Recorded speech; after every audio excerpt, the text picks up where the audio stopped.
सभी को नमस्ते। आज हम एक बहुत महत्वपूर्ण व्यक्ति से मिलेंगे जिन्होंने वेदों में अपने कई साल लगाए हैं। तो मैं उनका इंट्रोडक्शन दूँ। राजकुमार आर्या जी जो दिल्ली से हैं और वह उनसे ही सुनते हैं। तो मैं उनको ऐड करती हूँ। स्वागत है आपका राजकुमार आर्या जी। आपको हाँ बहुत-बहुत हाँ जी। नमस्ते नमस्ते प्रीति जी, कैसे हैं आप? मैं अच्छी हूँ और मुझे बहुत खुशी हुई कि आप मेरे चैनल पे आए, उसके लिए आपको बहुत-बहुत धन्यवाद। वेद और वैदिक विचारधारा ये हमारा टॉपिक है आज का। जी, बहुत तो बहुत आप धन्यवाद अपने आपका। बारे में कुछ बताइए पहले थोड़ा-सा अपने बारे में कि आपने इस तरफ कैसे आपका रुझान हुआ वेदों की तरफ? हम्म, तो मेरी आवाज़ डबलिंग हो रही है क्या? नहीं, अगर आपका कोई स्क्रीन खुला हुआ है इस स्क्रीन के अलावा तो आवाज़ इको होगी। इस इस स्क्रीन स्क्रीन के अलावा सारे स्क्रीन क्लोज़ कर दीजिए। की स्क्रीन का मतलब आप वेब पेजेस कह रही हैं? हाँ, वो सारे क्लोज़ कर दीजिए, केवल इस स्क्रीन ये वाली स्क्रीन जो हमारी बातचीत की है इसको खुला रखिए, बाकी सारे ऑफ कर दीजिए। ठीक है, अब ठीक है? जी, हाँ, ठीक है। अब ठीक है। प्रीति जी, मैं एक सामान्य व्यक्ति हूँ, कॉमन मैन आप जिसे कह सकते हैं। और जैसे कि बचपन से लेकर के ही मेरे मन में अपने धर्म के प्रति झुकाव रहा है। जब हम छोटे थे तो विद्यालय में जब हम पढ़ते थे तो बहुत सारी धार्मिक क्रियाओं में हिस्सा लेते थे और वहाँ से धर्म के प्रति एक लगाव बढ़ता गया। बचपन में ही जैसे मेलों में जाना, कोई अगर प्रोग्राम हो रहा है विशेष करके प्रतियोगिता का, शास्त्रों का या इस प्रकार के प्रोग्रामों में, सम्मेलनों में जाना, ये शुरू से लेकर के एक मेरा इंटरेस्टेड सब्जेक्ट रहा है बचपन से ही। जब हम बड़े हुए तो मैं ऐसा समझिए कि मैं छठी क्लास में था। मेरी उस समय विचारधारा पूर्ण रूपेण पौराणिक विचारधारा थी। पौराणिक विचारधारा मतलब पुराण पढ़े हुए थे मेरे, हुँ, भगवद गीता आदि और रामायण महाभारत, ये मैंने बचपन में ही अपने पिताजी के साथ बैठ कर के पढ़ लिए थे। क्योंकि पिताजी जो कार्य करते थे मैं उनको पढ़ कर के बताता था और वो मुझे समझाते जाते थे ऐसे। पर धीरे-धीरे जब हम बड़े हुए तो हमें बहुत सारी ऐसी सवालों का, ऐसी परिस्थितियों का सामना करना पड़ा, जिसमें हमारे धर्म पर उँगलियाँ उठाई जाती थी। तो लगभग मैं छठी क्लास में था, एक पुस्तक मेरे सामने आई, जो मुझे उर्दू में मिली थी किताब और मैं थोड़ी बहुत उर्दू भी जानता हूँ। तो उस किताब का नाम था तोहफ़तुल हिंद। अच्छा। और वो किताब एक अब्दुल्ला नाम के आदमी ने लिखी थी। अब्दुल्ला एक पहले हिंदू था और वो कन्वर्ट हुआ था, मुस्लिम बना था। तो तोहफ़तुल हिंद जो है वो पूरा का पूरा, जैसे कि इस किताब का नाम है तोहफ़तुल हिंद यानी कि हिंद का तोहफ़ा। तो ये स्पेशली लिखी गई थी जो हमारा सनातन धर्म है, उसके ऊपर आक्षेप किए गए थे इस पुस्तक में। और इस आक्षेपों को जब मैंने पढ़ा तो मुझे ऐसा लगा कि हमें अपने धर्म के समझना चाहिए उसका क्या माध्यम हो। क्या तो मुझे आक्षेप था उसमें? बहुत सारे ऐसे आक्षेप रहे हैं, जिसमें से विशेष करके एक बता देता हूँ, शिवलिंग को लेकर के हुँ, और उस पर जो शिव पुराण में कथा मिलती है उसके आधार पर। तो फिर मुझे सत्यार्थ प्रकाश मिली, स्वामी दयानंद सरस्वती रचित जो पुस्तक है, और मैंने कुछ उनके पेजेस पढ़े, खास करके 11वें समोल्लास के। तो फिर मुझे समझ में आया कि हमें जो है अपने शास्त्रों की तरफ बढ़ना है और विशेष करके वेदों की तरफ बढ़ना है। 2005 में एक घटना हुई। एक घटना ये घटी कि जाकिर नाइक का एक प्रोग्राम देखा मैंने हुँ, और उस प्रोग्राम में उन्होंने वेदों के कुछ मंत्रों को, कुछ उपनिषदों के श्लोकों को उद्धृत किया था। और बड़ी बात ये है कि उनका जो उद्धृत करने का तरीका था, वो कुछ इस प्रकार से था कि कोई भी आदमी उससे प्रभावित हो जाए। तो मेरे सामने एक बात निकल कर के आई, ये 2005 की मैं बात बता रहा हूँ, और उन दिनों में मैं कंप्यूटर से जुड़ा हुआ था, तो मैंने ये देखा कि क्या वेद पढ़ने के लिए हमारे पास साधन है कि ऑनलाइन आदमी वेद पढ़ पाए। तो देखा जाकर के तो कोई साधन नहीं मिला। आप अगर नेट पे जाइए, कुरान शरीफ पढ़ना है, आपको बहुत सारी भाषाओं में कुरान शरीफ मिल जाएगा, हदीस मिल जाएंगी, बाइबल मिल जाएगा। बाइबल तो 200 से ज़्यादा भाषाओं में पड़ा हुआ है, जिसको आप पढ़ सकते हैं, देख सकते हैं, कॉपी पेस्ट करके किसी को भेज सकते हैं। पर वेद ऐसा नहीं था बिल्कुल ही। अगर कहीं पर भी वेद थोड़ा बहुत पढ़ा था तो या तो केवल मंत्र भाग पढ़ा था, उसके उच्चारण थे, और कुछ भी ऐसा नहीं था।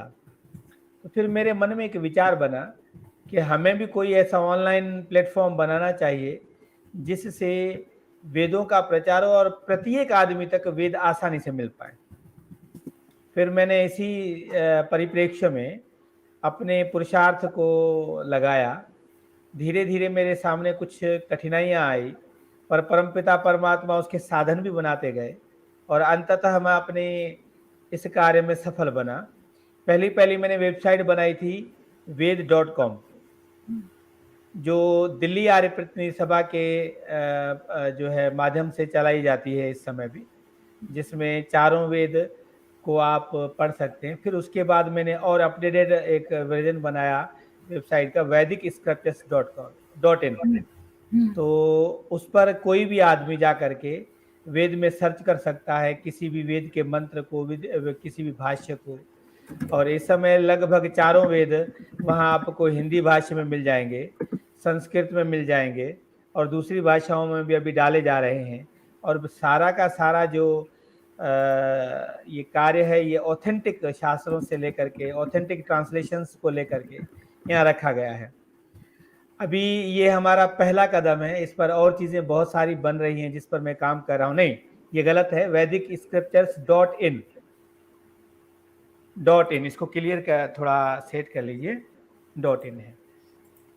तो इस प्रकार से मैं वेदों की तरफ आगे जो है मेरा झुकाव हुआ, और इस समय लगभग मुझे 30 साल हो गए हैं।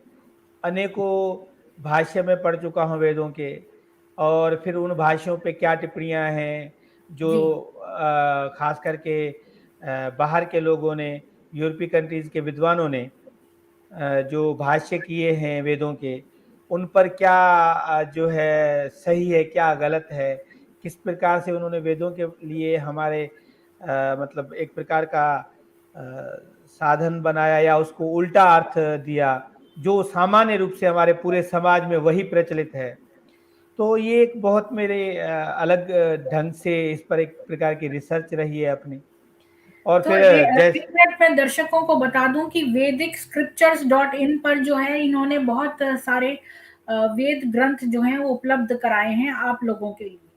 अगर आप मुझे 10 मिनट दें तो मैं ये चाहता हूँ कि इस वेबसाइट का मैं थोड़ा सभी को जो है रूप दिखा सकता हूँ, अगर आप मुझे मेरी स्क्रीन शेयर करने का साधन दें तो मैं इससे। इसको शेयर कर सकती हूँ, अगर आप चाहें तो मैं शेयर कर सकती हूँ, या आप शेयर करना चाहते हैं, जैसा बोलें। हाँ, नहीं, मेरे तरफ होगा तो और इजी रहेगा, क्योंकि मैं उसको चला ठीक करके भी दिखाऊंगा कि किस प्रकार से ठीक है, क्या हो रहा है आप करिए कार्य। शेयर, फिर मैं उसको शेयर कर दूंगी। जी,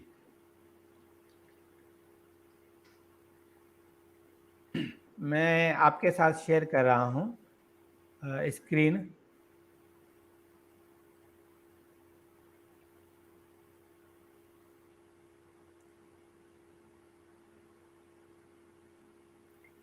इन्होंने बहुत मेहनत करी है, ऐसे कई लोग आपको मिलेंगे जो ये बात नोटिस करते हैं कि कुरान हर जगह अवेलेबल है, पर वेद हमारे जो हिंदू ग्रंथ हैं वो अवेलेबल नहीं है इजीली। तो इन्होंने इतना बड़ा बीड़ा उठाया और यहाँ पर ये वेबसाइट बनाई है। तो आप ये देखिए कि यहाँ से आपको सारे वैदिक ग्रंथ मिल जाएंगे। अच्छा, ये मैं आपको बता रहा हूँ, थोड़ा कुछ बातें और क्लियर कर देता हूँ। जो अभी ये वेबसाइट आपको दिख रही है, मैंने शेयर कर दिया है। जी। जो तो ये जो वेबसाइट है ये केवल अकेले मेरे जो है उसका पुरुषार्थ का फल नहीं है, क्योंकि इसमें जो विशेष करके हमारे एक बहुत अच्छे मित्र हैं वीरेंद्र अग्रवाल जी। तो वो एक आईटी से जुड़े और शुरू से लेकर के एक मल्टीनेशनल कंपनी में कार्य करते हैं। तो उनका वेद के प्रति जो लगाव रहा 2010 से, तो उन्होंने क्या किया कि पूरे वेदों को यूनिकोड में टाइप करवाया, पहले मंत्र भाग को। हुँ। तो इसमें जितना भी टाइप किया हुआ कार्य है ना, ये उनकी ही पूरी मेहनत है, उनका ही पुरुषार्थ है। ये भी मैं जानकारी देता हूँ, क्योंकि अकेला आदमी आप समझ सकते हैं कि पूरे के पूरे वेद टाइप करवाना, उसकी प्रूफ रीडिंग करवाना आदि आदि, ये एक वाह! बहुत बड़ा। तो बहुत बड़ा अब कार्य है ये। जी, तो ये अभी जो आपके सामने वेबसाइट खुली हुई है, मैं चाहता हूँ कि 10-15 मिनट इस पर हम दें, और जो जी। व्यूअर्स हैं, जो श्रोता हैं, उनको ये पता चले कि इस प्रकार की वेबसाइट है और उससे लाभ ले पाएँ। क्योंकि अधिकतर ये प्रॉब्लम होती है कि जब भी हम दूसरे वीडियोज़ देखते हैं, किताबें पढ़ते हैं, तो वहाँ पर एक प्रश्न आ जाता है कि ये जी वेद का है, वेद मंत्र कहाँ से देखें? तो हुँ। आप वो यहाँ पर पूरा का पूरा देख सकते हैं। अब आप ये देखिए जो हमारी ये मूल स्क्रीन आ रही है, इस पर हमने सर्च से ही इसको आरंभ किया है। चारों वेद जो है यहाँ पर ऋग्वेद, यजुर्वेद, सामवेद, अथर्ववेद, ये आप वाह! लिंक कितना आसान बना दिया है। जी। कितना आसान है ये। और ऊपर से आप यहाँ से भी देख सकते हैं कि ये जो मेन्यू है, मेन्यू से भी आप इसको सिलेक्ट कर सकते हैं। इसको और आप अभी जो ज़ूम कर दीजिए इस स्क्रीन को, वहाँ से ठीक है, जाकर ज़ थोड़ा-सा। जी। ठीक है, अब ठीक दिख रही है? जी, जी, अब बहुत अच्छी दिख रही है। तो इस पे जो है आप देखिए, ये मान लीजिए हमें ऋग्वेद पे जाना है और हमने यहाँ पर क्लिक कर दिया, तो आपके पास ऋग्वेद का एक पेज खुल करके आ जाएगा, जिसमें ऋग्वेद के बारे में जो उपलब्ध जानकारी है वो आ जाएगी। और फिर उसके बाद ऋग्वेद के जो उपलब्ध भाष्य हमारे पास हैं, अभी इसी समय आप देख सकते हैं लगभग जो है 11-12 भाष्य है इसमें दिए हुए हैं अलग अलग विद्वानों के, जितने जितने वाह! उनके कितना जितने मेहनत का जितने काम है ये, कितना बड़ा जितने कार्य जितने कर दिया है आपने। अलग-अलग उस लेवल पर। और बड़ी बात ये है कि जो ऋग्वेद के मंत्र को ढूँढना है, तो हमने यहाँ जो है अरे ना वाह! सिलेक्ट करने का तरीका, और फिर एक तो तरीका है ये मंडल के आधार पर। ऋग्वेद को हम 2 तरीकों से ढूँढ सकते हैं, एक मंडल के आधार पर, एक अष्टक के आधार पर। ये पुराना तरीका है, जो आज विख्यात है या ज़्यादा चलता है, वो मंडल के आधार पर चलता है। जी। तो ऋग्वेद में पहले मंडल हैं, फिर सूक्त हैं, फिर मंत्र हैं, ऐसा करके। हुँ। पर अगर पुराने तरीके पर जाएंगे तो अष्टक, अध्याय, वर्ग और मंत्र, तो हमने दोनों तरीके दे रखे हैं, आप किसी तरीके से भी ढूंढ सकते हैं। मान लीजिए हमने ऋग्वेद का पहला मंत्र लेना है, तो मंडल 1, फिर सूक्त आ जाएंगे उसके, सूक्त नंबर 1, और फिर उसके मंत्र आ जाएंगे, मंत्र नंबर 1। जैसे ही हम करेंगे इसको सिलेक्ट, तो हमारा पहला वेद मंत्र खुल के आ जाएगा। वाह! तो अब इस मंत्र के साथ जो हमने जानकारी दी है, जो एक मंत्र के साथ होनी चाहिए, वो बहुत महत्वपूर्ण है। ये जो 4 चीज़ें आप देख रही हैं, ये ऋषि, देवता, छंद और स्वर, ये प्रत्येक हुँ, मंत्र के साथ होता है। वेद के हुँ। 20,380 मंत्र हैं टोटल, तो प्रत्येक वेद मंत्र की ये जानकारी उसके साथ रहेगी कि उसका ऋषि कौन है, उसका देवता कौन है, उसका छंद कौन है, उसका स्वर क्या है। ये रहेगी। और फिर उसके बाद मंत्र का जो सही स्वरूप होता है वो स्वर के साथ होता है। आप अगर देखेंगे ये है, तो के नीचे एक लकीर आई हुई है, ये स्वर है उसका, हाँ, हाँ, ठीक है? ये और वैदिक फिर जप के लिए, वैदिक जप के लिए, जी, राइट? जा तो ये जो है स्वर के साथ है, ये बिना स्वर के है। हुँ, फिर उसके बाद ये जो है उसका पद पाठ है। पद पाठ मतलब जो शब्द आए हुए हैं वेद मंत्र में, क्योंकि वेद मंत्र एक कोडिंग होता है, कोड में लिखा होता हुँ। है। तो उनके अलग-अलग शब्द करके कौन-कौन से आए हुए हैं वो पूरे आ गए हैं। तो दोनों फॉर्म्स में हमने दिए हैं, विथ स्वर, स्वराज, विदाउट स्वरा। तो हमने ऐसे करके दिया है। उसके बाद इसके भाष्य आ जाते हैं। जैसे पहले भाष्य स्वामी दयानंद सरस्वती जी का आ रहा है, और वो हिंदी में है। तो ये पूरा का पूरा हिंदी में पदार्थ आ गया, यानी कि शब्दार्थ जिसे हम कहते हैं, और ये उसका भावार्थ आ गया पहले मंत्र का। ऐसे ही नीचे फिर संस्कृत में है स्वामी जी का, अगर कोई संस्कृत पढ़ना चाहता है तो वो संस्कृत में आ गया। अगर जी। आप अंग्रेजी में पढ़ना चाहते हैं, जो अवेलेबल था, हमने वो करवा दिया, तो ये अंग्रेजी में उसका भाष्य आ गया। और ऐसे ही मराठी में स्वामी जी का भाष्य किया गया है, तो ये मराठी में आ गया। अभी जो इस मंत्र के अवेलेबल भाष्य हैं वो सभी यहाँ पर दे दिए गए हैं, तो कोई भी आदमी आकर के ऐसे पढ़ सकता है। इसी प्रकार से ये यजुर्वेद का हो गया, तो ये यजुर्वेद का पेज हो गया, इसमें या आप पूरा का पूरा कर सकते हैं। ये 40 अध्याय यजुर्वेद में, यजुर्वेद का जो तरीका है ढूंढने का, उसमें अध्याय और अध्यायों में मंत्र है। तो पहले अध्याय को आप चुन सकते हैं, उसके बाद आप मंत्र को चुन सकते हैं। कितना तो सरल और जो है कन्वीनियंट बना दिया है आपने लोगों के लिए, इतनी मेहनत करके हमारे लिए कितना सरल हो गया है अब इसको देखना। और फिर उसके बाद तो इसमें सामवेद। भाष्य किसका है? जैसे आपसे मैंने जो जो आपका वो स्क्रिप्ट पर मैंने देखे थे आपके पहले ग्रंथ, वो थे सिद्धलेश्वर के, या पता नहीं सिद्धलांतेश्वर के, ऐसे कुछ थे। सिद्धार्थ अलंकार। हाँ, अ, उनके थे। और हरिशरण जी सिद्धार्थ अलंकार। हाँ तो जी। उनका भाष्य अभी यहाँ पर नहीं डाला गया है, आने वाले समय में हम जरूर डालेंगे। अभी जैसे ये यजुर्वेद भाष्य है, तो जो अवेलेबल है हमारे पास किस किस का है, एक तो मराठी में है, माता सविता जोशी ने ये ट्रांसलेशन किया है। दूसरा यजुर्वेद भाष्य स्वामी दयानंद सरस्वती जी का है, ये हिंदी में है। और दूसरा संस्कृत में है, ये भी स्वामी दयानंद सरस्वती जी का है। यजुर्वेद ट्रांसलेशन पंडित देवीचंद जी का है, ये अंग्रेजी में है। फिर तुलसीराम जी का ये अंग्रेजी में है। और फिर दयानंद यजुर्वेद भाष्य सुदर्शन जी, इस पर हम कार्य कर रहे हैं, ये भी पूरा का पूरा डल जाएगा। ये यजुर्वेद भाष्य भास्कर के है, इसकी टाइपिंग हो रही है, तो ये भी संस्कृत हिंदी में। इस प्रकार से अलग अलग के हमने करके रखे हैं। जैसे सामवेद है, तो सामवेद का आपको हिंदी और संस्कृत दोनों में मिल जाएगा, इंग्लिश में भी मिल जाएगा। तो इस प्रकार से हमने ये भी डाल रखा है। उर्दू में भी इसका काम शुरू कर दिया गया है, ये भी जल्दी ही पूरा हो जाएगा कुछ आने वाले महीनों में। वाह। तो इस प्रकार से करके अथर्ववेद जो है, अथर्ववेद भी संस्कृत और जो है आपको हिंदी में मिल जाएगा, अंग्रेजी में भी है तुलसीराम जी का, और इस पर भी जो है क्षेमकर्ण दास जी का ये डाला जा रहा है। तो ये धीरे धीरे कार्य हो रहा है, आप समझ सकते हैं ये कार्य कितना बड़ा है। ये तो इन बहुत सारी ही बड़ा बीड़ा उठा लिया तो आपने ये ये सब सारी करने का। तो ये सारी चीजें यहाँ पर आपको अवेलेबल हो जाएंगी। तो उसके बाद जो है हमने अल्फाबेटिकली मंत्रों की जो है इंडेक्स बना रखी है, मंत्रों की इंडेक्स। हम्म। तो अ से लेकर के ह तक जितने भी मंत्र आते हैं वो आपको अल्फाबेटिकल मिल जाएंगे। तो वाह क्या मान। मान लीजिए किसी के पास केवल मंत्र है और उसके हम्म। पास रेफरेंस नहीं है, तो ओ। वो यहां से भी ढूंढ सकता है। हाँ, रिवर्स सर्च। जी।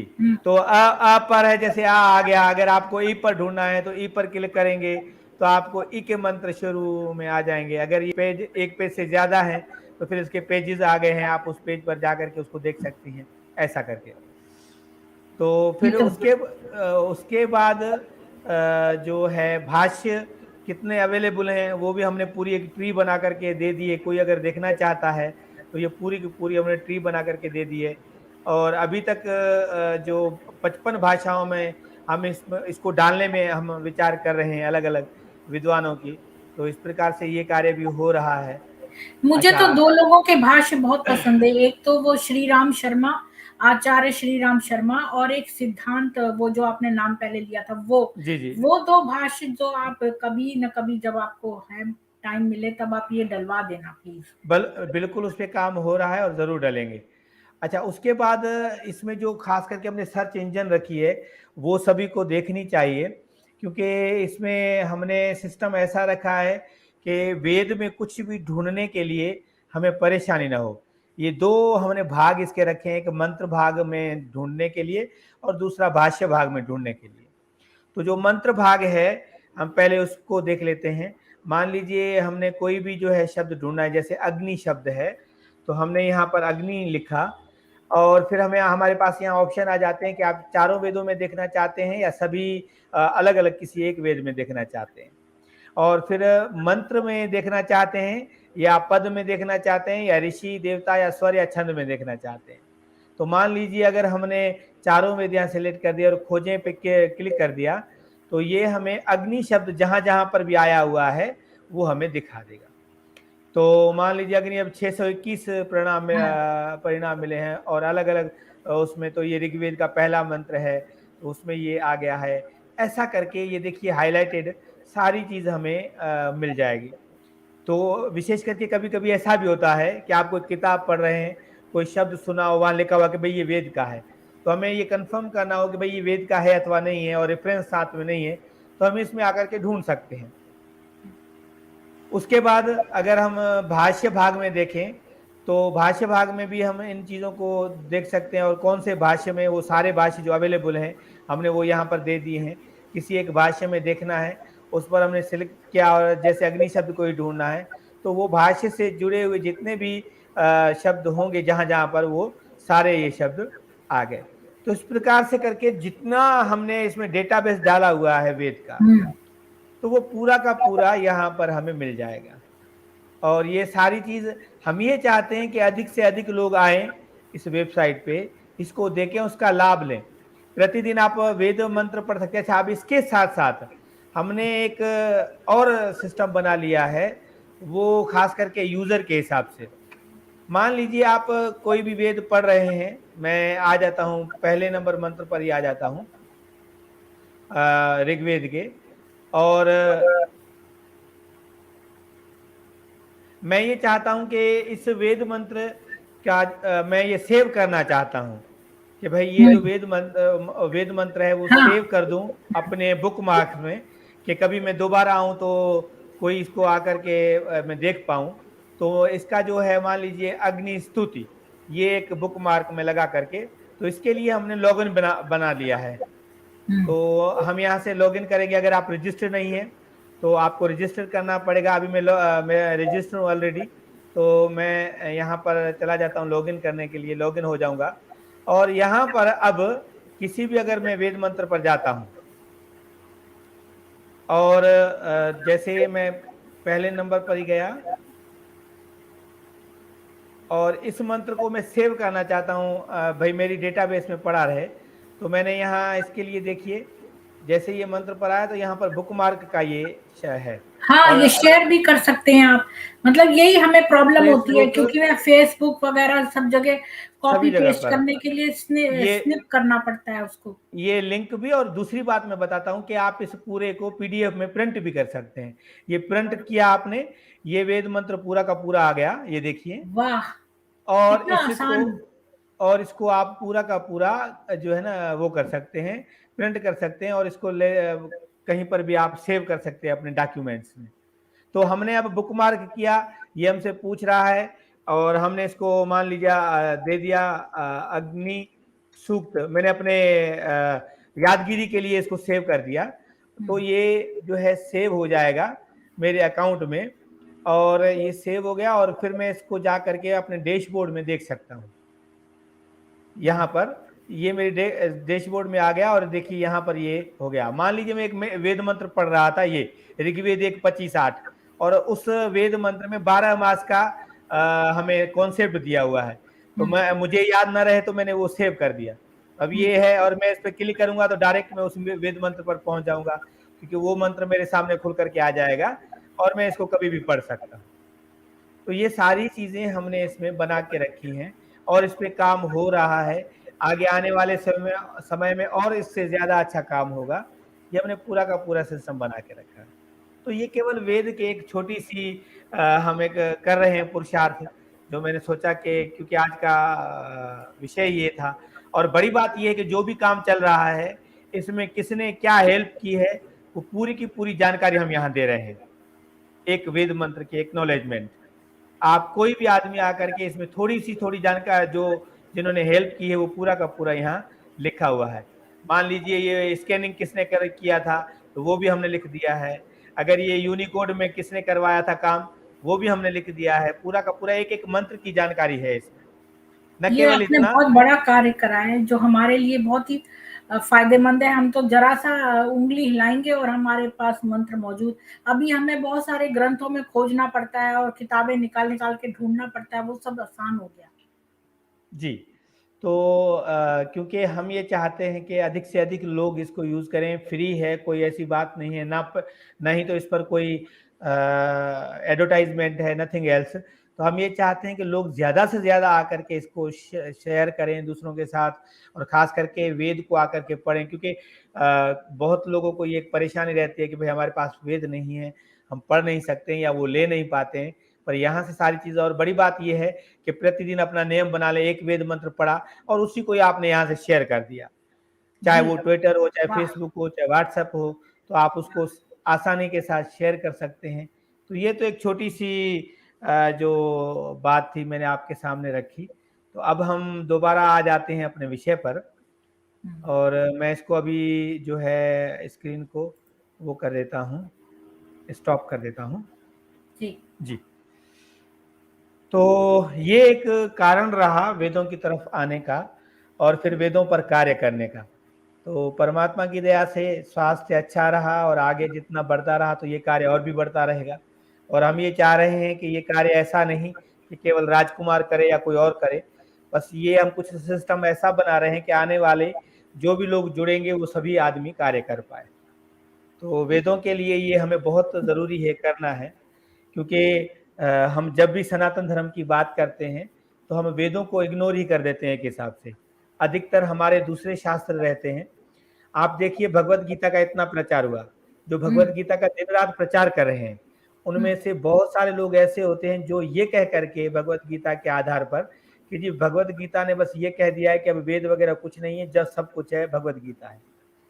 तो वो बेचारे कुछ जानते नहीं हैं, पढ़े हुए होते नहीं हैं, या फिर जानते हैं तो उन्होंने इतना ध्यान नहीं दिया हुआ होता है, जो वो सारी चीज़ें नहीं कर पाती हैं। आप सनातन धर्म के कोई भी शास्त्र उठा कर देखिए, हुँ, चाहे वो 18 पुराण हो, चाहे वो 6 दर्शन हो, चाहे 6 उपांग हो या वेदांग हो, चाहे ब्राह्मण शास्त्र हो, चाहे उपनिषद हो, चाहे आपका रामायण हो या महाभारत हो। जितने भी हमारे ये ऐतिहासिक या जो है ब्राह्मण ग्रंथ आदि जितने भी मिलते हैं, वो वेद को ही ईश्वरीय ज्ञान ईश्वर के द्वारा दिया हुआ मानते हैं। इसीलिए ही तो जी, हमारे धर्म को कहा जाता है वैदिक धर्म। और इसका क्योंकि ये जो वैदिक है एडजेक्टिव है, यानी कि जो है विशेषण है, और जिसका अर्थ ही होता है ऐसा धर्म जो परमात्मा ने वेदों द्वारा हमें दिया। और वेद एक ऐसा मैनुअल है जो सृष्टि के आरंभ से दिया गया पूरी मनुष्य जाति के लिए है। वेद में एक मंत्र आता है, यथे माम वाचम कल्याणी मावदानी जनेभ्यः, कि ये जो वेद वाणी है ये सभी मनुष्य जाति के लिए, मानव जाति के लिए एक समान है, सभी मानवों के कल्याण के लिए है। जबकि दुख की बात ये है कि इसको केवल हिंदुओं ने अपनी थाती मान ली है, और हिंदुओं में भी केवल ब्राह्मण जो एक तबका है, जो आज के आधार पर केवल उन्होंने ही इसको अपना एक ठेका बना लिया है। जबकि हमारे इस वेद में ये कहा दिया गया है कि ये सभी मनुष्यों के लिए समान है, क्योंकि परमपिता परमात्मा द्वारा बनाई गई हर वो वस्तु जो परमात्मा द्वारा बनाई गई है, सभी मनुष्यों के लिए समान रहती है। जैसे आप सूर्य को देख लीजिए, सूर्य संसार में निकलता है तो सभी मनुष्यों के लिए समान है। ऐसा तो है नहीं कि जो परमात्मा को गाली देता है उसके लिए सूर्य नहीं है, या केवल जो परमात्मा को मानते हैं उनके लिए सूर्य है। सभी को एक समान ही वो सूर्य धूप देता है, उसका जो फायदा है वो सभी के लिए एक समान है। ऐसे ही परमात्मा की दी हुई वाणी वेद भी सबके लिए समान है। और वैसे वेद शब्द का अर्थ ही है ज्ञान, नॉलेज, जो विद धातु से निकला है। अगर आप संस्कृत के धातु सिस्टम में जाएंगे तो विद धातु से निकला है, विद लाभे विद ज्ञाने, ऐसा करके इसका अर्थ बनता है। जो किसी को लाभ दे उसको वेद कहते हैं, जो किसी को ज्ञान दे या जिसके द्वारा हमें ज्ञान मिले उसको वेद कहते हैं। तो वेद इतनी बड़ी महत्ता के साथ, पर दुख की बात यह है कि जिनको समझना चाहिए था वो वेद को केवल, मैं तो समझता हूँ, नाम ही नहीं जानते हैं। आजकल हमारे अगर हिंदू बच्चों में देखिए आप, अगर उनसे पूछिए कि भाई जैसे मुस्लिम्स अगर कहते हैं भाई हमारी इल्हामी किताब कुरान है, हुँ, अगर ईसाई कहते हैं कि भाई हमारी गॉड के वर्ड्स जो हैं वो बाइबल है, तो आप क्या मानते हैं? तो कोई रामायण कहेगा, कोई भगवत गीता कहेगा, कोई गुरु ग्रंथ साहब कहेगा। किसी किसी को पता होगा कि हाँ वेद हो सकता है, पर वेद के कितने नाम हैं, वेद में कितने मंत्र हैं, वेद है क्या, ये किसी को भी जानकारी नहीं रहेगी। कोई एक भी प्रश्न आया। आया है आपके लिए कि हाँ जी। अवोक्तो जी का, कि ये कह रहे हैं कि आप कैसे कह सकते हैं कि परमेश्वर का दिया हुआ है ये? हाँ, ठीक है, बिल्कुल ये सही प्रश्न है। देखिए आप को कैसे मतलब प्रूफ क्या चाहिए किसी भी चीज़ का? मान लीजिए मेरे हाथ में एक किताब है और मैं ये कह देता हूँ कि ये किताब फ़िलाँ आदमी ने लिखी है। तो इसका जो है प्रूफ क्या है कि भई फ़िलाँ आदमी ने लिखी है? एक तो पहली बात ये है कि जिसने लिखी है उसने इसके साथ अपना नाम लिख दिया है। और अगर उसने उसके साथ नाम लिख दिया, पर नाम तो कोई भी लिख सकता है।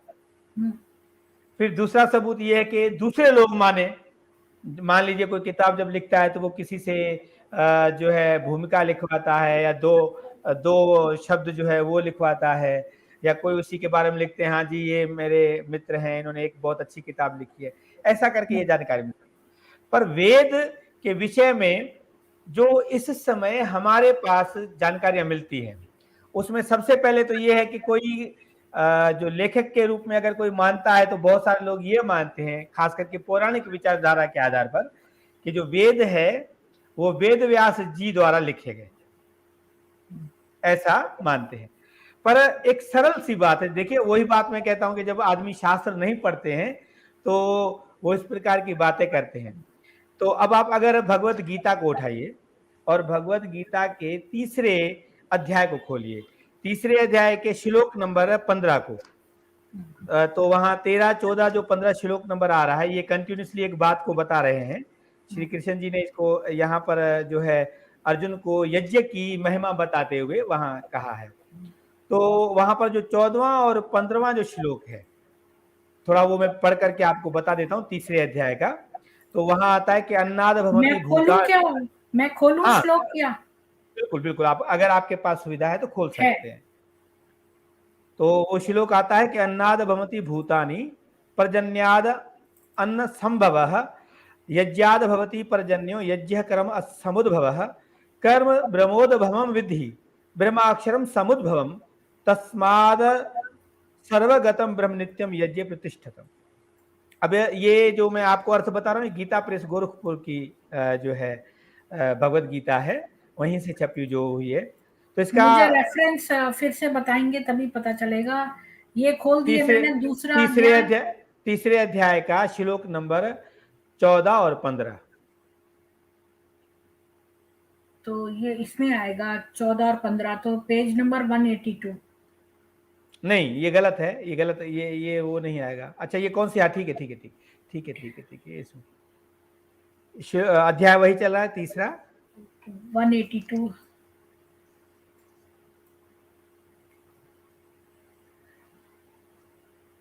मैं बहुत आगे पहुंच गई हूँ लगता है। हाँ, ये तीसरा अध्याय 182 नहीं बनेगा। ये 12वां है तीसरे अध्याय का। अच्छा, और आपको चाहिए श्लोक नंबर 14। 14 और 15 श्लोक नंबर दोनों साथ में दिए हुए होंगे, क्योंकि दोनों श्लोक जो है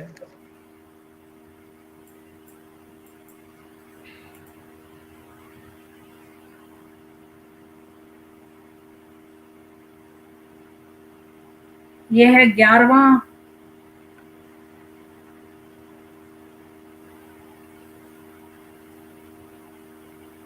12वां।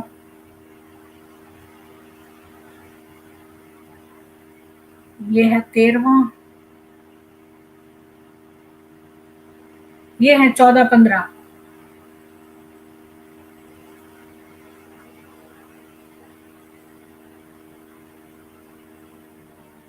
जी ये वाले बिल्कुल, क्या है? जी बिल्कुल। हम्म, तो आप यहाँ देख सकती हैं जो अर्थ किया हुआ है कि संपूर्ण प्राणी अन्न से उत्पन्न हुए हैं, होते हैं। अन्न की उत्पत्ति वृष्टि से हम्म, होती है, वृष्टि यज्ञ से होती है, और यज्ञ उत्पन्न हुआ जान जो यज्ञ है वो विहित कर्मों से उत्पन्न होने वाला है। कर्म जी। समुदाय को तो वेद से उत्पन्न हुआ जान, और वेद को अविनाशी परमात्मा से उत्पन्न हुआ जान। तो अब ये जो आप देख रहे हैं, इसमें ये बात आती है डायरेक्ट कि जो वेद हैं वो परमात्मा से, ब्रह्म से उत्पन्न हुए हुए हैं। जी तो ये तो आ गया भगवत गीता, यानी कि वेद व्यास जी, क्योंकि महाभारत वेद व्यास जी द्वारा रची गई है। जी और ये जो भगवत गीता है वो महाभारत का भाग है। ये अर्थात ये वेद, ये जो शास्त्र है ये लिखा गया है तो वेद व्यास जी द्वारा लिखा गया है, और वेद व्यास जी स्वयं इस के माध्यम से ये बता रहे हैं कि वेद ब्रह्म से उत्पन्न हुए हैं। तो आप हाँ, तो यहाँ देखिए, पर तो दिया है साफ साफ गीता में भी कि वेद जो हैं वो ब्रह्म से उत्पन्न हुए हैं। जी, तो अब इसका अर्थ क्या हुआ? अभी जो एवेक्टो भाई ने ये प्रश्न पूछा था, तो सर्वप्रथम तो हमारे ये शास्त्र मानते हैं। अच्छा, फिर वेद क्या मानता है, इसके लिए भी हमें ये समझना चाहिए। जैसे कि इन्होंने एक अभी प्रश्न जो पूछा ना कि जो ये है ऋषियों ने कंपाइल्ड किए हैं, ऐसा इन्होंने प्रश्न पूछा अभी। जी अभी इनका दूसरा भी जी आया था, हाँ मैंने देखा था नीचे मैसेज। तो अब पहले सर्वप्रथम तो ये समझना चाहिए कि कंपाइल्ड किया था ये कैसे होगा, तो वेद इसके लिए क्या कहता है। क्योंकि अगर वेद स्वयं इस चीज को कुछ कह रहा है तो वो भी हमें देखना चाहिए। तो आप अगर ऋग्वेद मंडल 10वां और सूक्त नंबर 71 उसका मंत्र नंबर 1, तो तो मैं शेयर कर देती हूँ। मेरे पास तो किताब है जो आप ही के द्वारा मुझे उपलब्ध हुई है। तो जी, तो उसमें आप अगर देखेंगे तो मंत्र आता है, बृहस्पति प्रथमम वाचो अग्रम नहीं, कौन सा यत मंडल पैर, फिर से बताना पड़ेगा। 10वां मंडल 10वें ऋग्वेद का, मंडल का कौन सा नंबर सूक्त है? 71।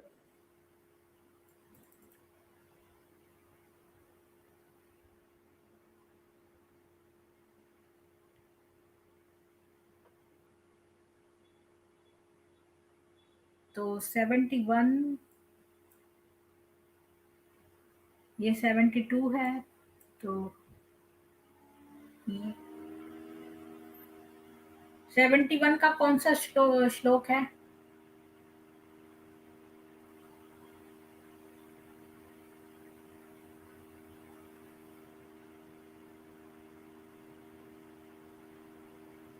ये 71 है। हाँ, इसका पहला मंत्र। इसका पहला मंत्र ये वाला है, ये वाला। हाँ जी, तो आप देख सकते हैं कि जो मंत्र है, बृहस्पति प्रथमम वाचो अग्रम यत प्रेरत नामधेयम ददानाः यदेशाम श्रेष्ठ यदरि प्रमासीत प्रेरणा तदेशाम निहितम गुहावे। अब इसका मैं अक्षरतः जो अर्थ है, जो संस्कृत में शब्दों का अर्थ बनता है, बृहस्पति प्रथमम वाचो, कि जो बृहस्पति ने जो सबसे पहले बोली जाती है, अग्रम सबसे पहले जो बोली जाती है, वाचो जो वाणी, यद प्रेरत नामधेयम ददाना, और जिससे प्रेरित होकर के संसार की भी चीजों के नाम रखे जाते हैं, यदेशाम श्रेष्ठम यदरि परमासीत, जो मनुष्यों में से सबसे श्रेष्ठ होते हैं और पाप से परे होते हैं, प्रेरणा तदेशाम निहतम गुहावे, कि परम पिता परमात्मा अपने ज्ञान का प्रकाश उनके गुहा में, यानी कि उनके अंतःकरण में करता है। किनके? उन ऋषियों के। जो ऋषि होते हैं उनके गुहा में, उनके अंतःकरण में परम पिता परमात्मा यह वेदों का ज्ञान देता है। और फिर संसार के आरंभ में वही ऋषि आगे वो ज्ञान पहुंचाते हैं श्रुति के रूप में, इसीलिए इसको श्रुति कहा जाता है, जो सुन करके दूसरों को दिया जा रहा है, सुना करके बताया जा रहा है, इसीलिए ही वेद को श्रुति कहा जाता है। अब ये जो सूक्त है 71वां, इसको ज्ञान सूक्त कहते हैं। इसमें जितने भी मंत्र हैं पूरे के पूरे इस प्रक्रिया को दिखाते हैं कि वेद किस प्रकार से है, वेद किस प्रकार से जो है ज्ञान है, और वो किस प्रकार से मनुष्य तक पहुंचता है, इसकी जानकारी इसमें पूरी की पूरी दी गई है पूरे इस सूक्त में। तो ये स्वयं वेद कहता है कि परमपिता परमात्मा संसार के आरंभ में वेदों का ज्ञान ऋषियों के द्वारा मनुष्यों में देता है। और ऋषि किसे कहते हैं? अगर आप निरुक्त शास्त्र पढ़ेंगे तो उसमें आता है कि ऋषि का अर्थ होता है मंत्र दृष्टा, अर्थात जो मंत्रों को देखने वाले होते हैं, मंत्रों पर विचार करने वाले होते हैं। कौन से मंत्र? जो परम पिता परमात्मा उनको दे रहा है। और क्योंकि मंत्र शब्द का अर्थ ही होता है जिस पर विचार किया जाए, जो विचार देने वाला है। तो इस प्रकार से परमात्मा का ये जो वेद ज्ञान है, ये परमात्मा का दिया हुआ है। और दूसरी बात ये है जी, और ये जो ज्ञान है सृष्टि के आरंभ में ईश्वर ऋषियों के द्वारा हम तक पहुंचाता है। तो ये पूरा एक तरीका है वेद के ज्ञान का।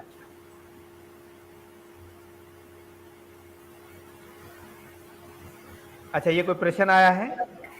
ये जो सुवेद दर्शन जी हैं, ये कहते हैं कि शब्द जो है उसके अंदर उसका अर्थ समाहित होता है।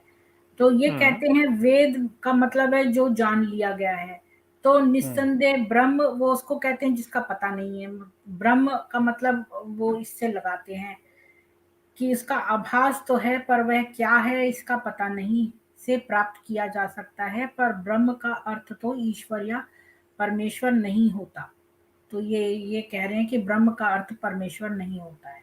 देखिए क्या है, वेद में एक मंत्र आता है, एकम सद विप्रा बहुधा वदंती, जी।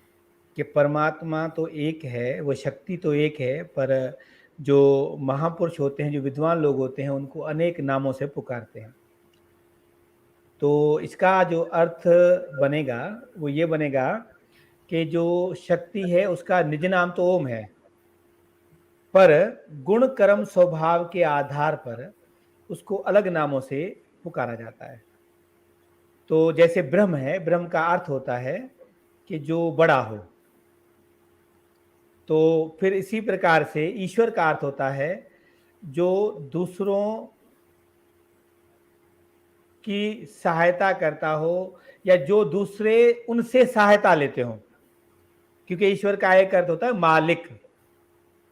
अच्छा, फिर उसके परम ईश्वर, तो परम ईश्वर का यहां देखिए, अब मालिक तो हम किसी को भी कह सकते हैं, एक जमींदार को भी कह सकते हैं जिसके नीचे बहुत सारे किसान काम करते हैं, तो उसको भी हम कह सकते हैं ये मालिक है। परंतु परम ऐश्वर्य, परम ईश्वर मतलब जो सबसे उत्तम है। जैसे मान लीजिए आत्मा शब्द का होता है अर्थ चेतन शक्ति, तो आत्मा तो जीव को भी कहा जाता है, परमात्मा को भी कहा जाता है, परंतु क्योंकि परमात्मा को इसीलिए परम आत्मा शब्द कहा जा रहा है क्योंकि वह आत्मा सभी आत्माओं से उत्तम है। ऐसे ही परम शब्द का उत्तमता या उनकी उस शक्ति की अधिक जो है महत्ता दिखाने के लिए प्रयोग में आता है, इसलिए ईश्वर को परमेश्वर भी कहते हैं। इस प्रकार से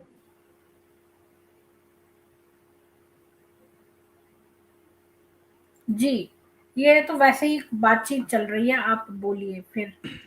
हाँ, तो बहुत बार एक हमारे, मैं आपके वीडियोस भी देखता हूँ, बहुतों के देखता हूँ, तो एक बहुत महत्वपूर्ण मैं बात आज आपके सभी के साथ शेयर करना चाहूँगा।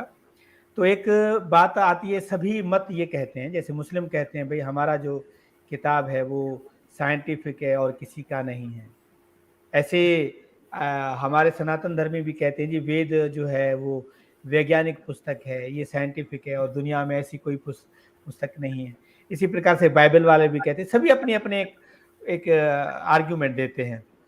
और अधिकतर तो जितना कुछ हमारे समाज में धर्म के नाम से जो चीज़ें फैली हुई हैं, आप अगर थोड़ा ध्यान देंगे या शास्त्रों को पढ़ करके उन चीज़ों का उन चीज़ों को कंपेयर करेंगे तो आपको पता चलेगा कि इसमें तो हम बहुत सारी चीज़ें उल्टी देखते हैं या उल्टी समझे हुए हैं।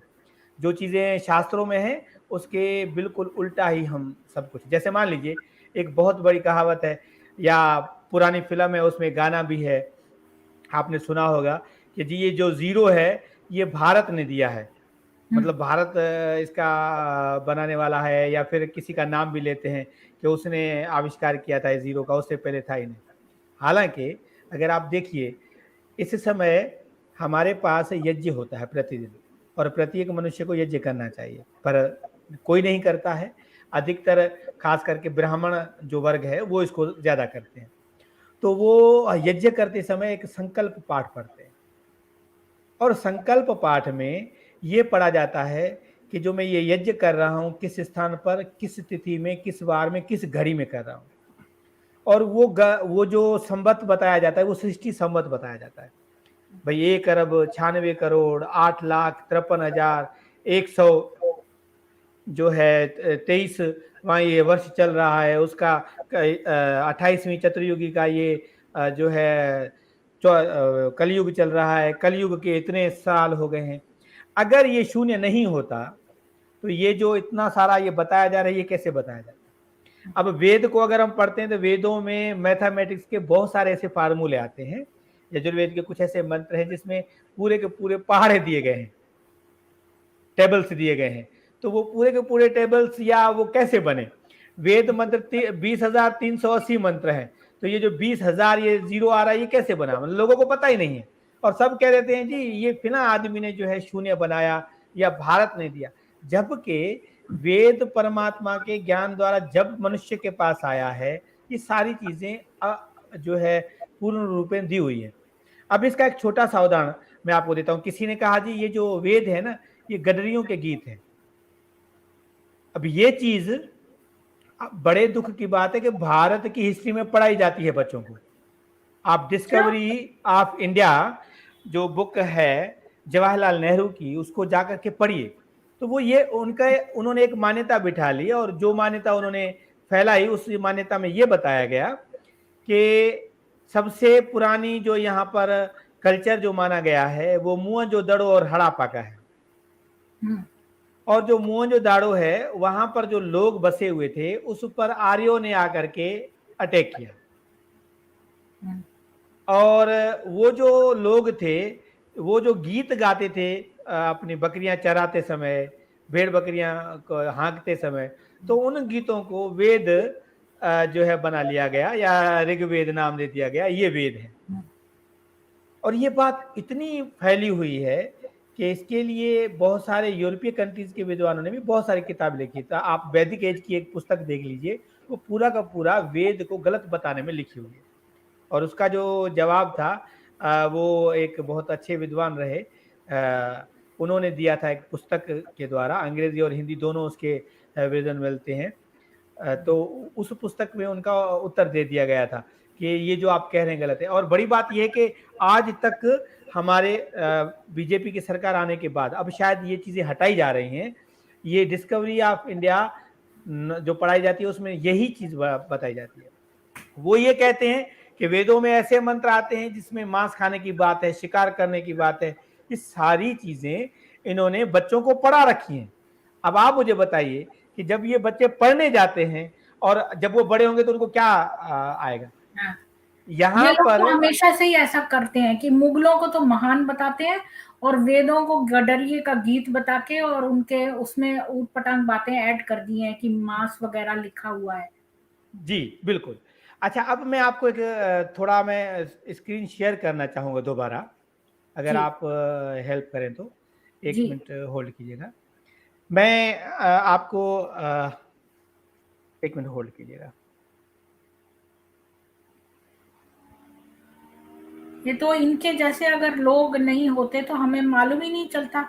ये राजकुमार आर्य जी ने अपने कई साल जीवन के जो हैं वो वैदिक किताबें और वैदिक का जो लिटरेचर है वो उपलब्ध कराने के लिए अपने कई साल निकाल दिए, ताकि हम लोगों को जो है वो ये सारी चीजें आसानी से वेबसाइट पे मिल जाए, क्योंकि कुरान वगैरह तो खूब आसानी से मिल जाती है।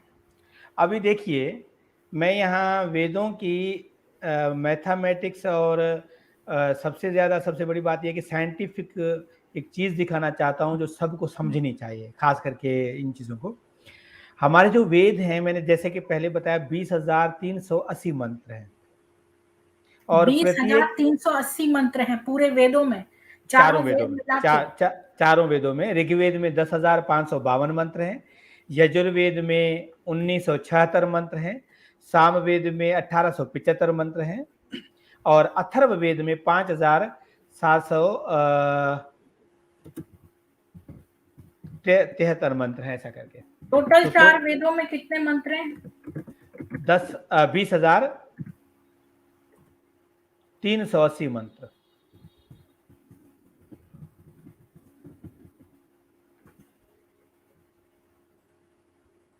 जी, तो मैं यह जो बात कह रहा था कि आप वेदों की महानता देखिए और आपको ये समझ में आ जाएगा कि ये जो वेद मंत्र बनाए गए हैं, ये किसी गडरिये या किसी एक आम आदमी या किसी मनुष्य के बनाए हुए हैं या किसी ऐसी शक्ति के द्वारा बनाए गए हैं जो मतलब जिसे हम सर्वशक्तिमान कह सकते हैं। उसका एक मैं छोटा-सा उदाहरण दे रहा हूँ आपको और ख़ास करके ये सवाल पूछा गया था अभी कि क्या ये हमें कैसा पता चले कि ये किसी परमात्मा ने ये वेद दिए हैं, परमेश्वर ने दिए हैं।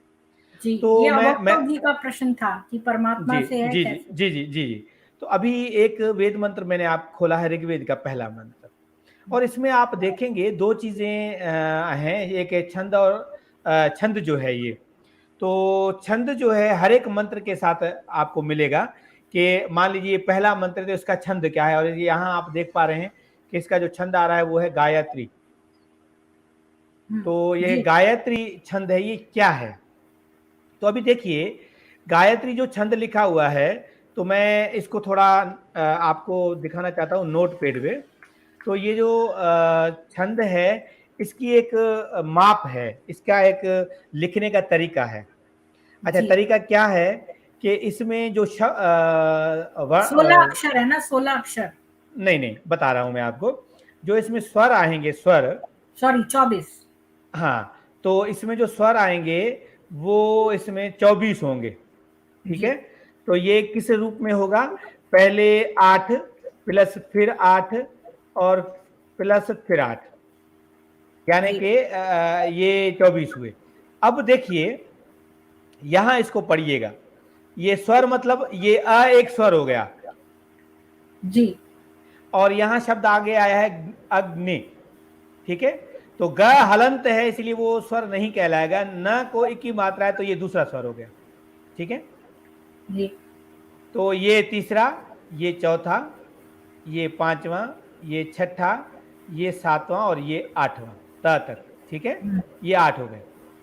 फिर दूसरा ये 1, 2, ये 3, 4, 5, 6, 7 और 8 तो यहां तक हो गए ये 16 और फिर 1, 2, 3, 4, 5, 6, 7, 8 और ये हो गए 8 तो टोटल हो गए ये 24 हुँ, और बड़ी बात ये है कि वेद में जितने भी गायत्री मंत्र आपको मिलेंगे उन सब की जो है इतने ही शब्द 24 स्वर होंगे। होंगे, हाँ स्वर होंगे, इससे कम ज्यादा नहीं होगा हुँ, क्योंकि ये वेद मंत्र पूरा कोड में लिखा हुआ है। हुँ, कोड का मतलब होता है कि ये सामान्य भाषा में नहीं होगा।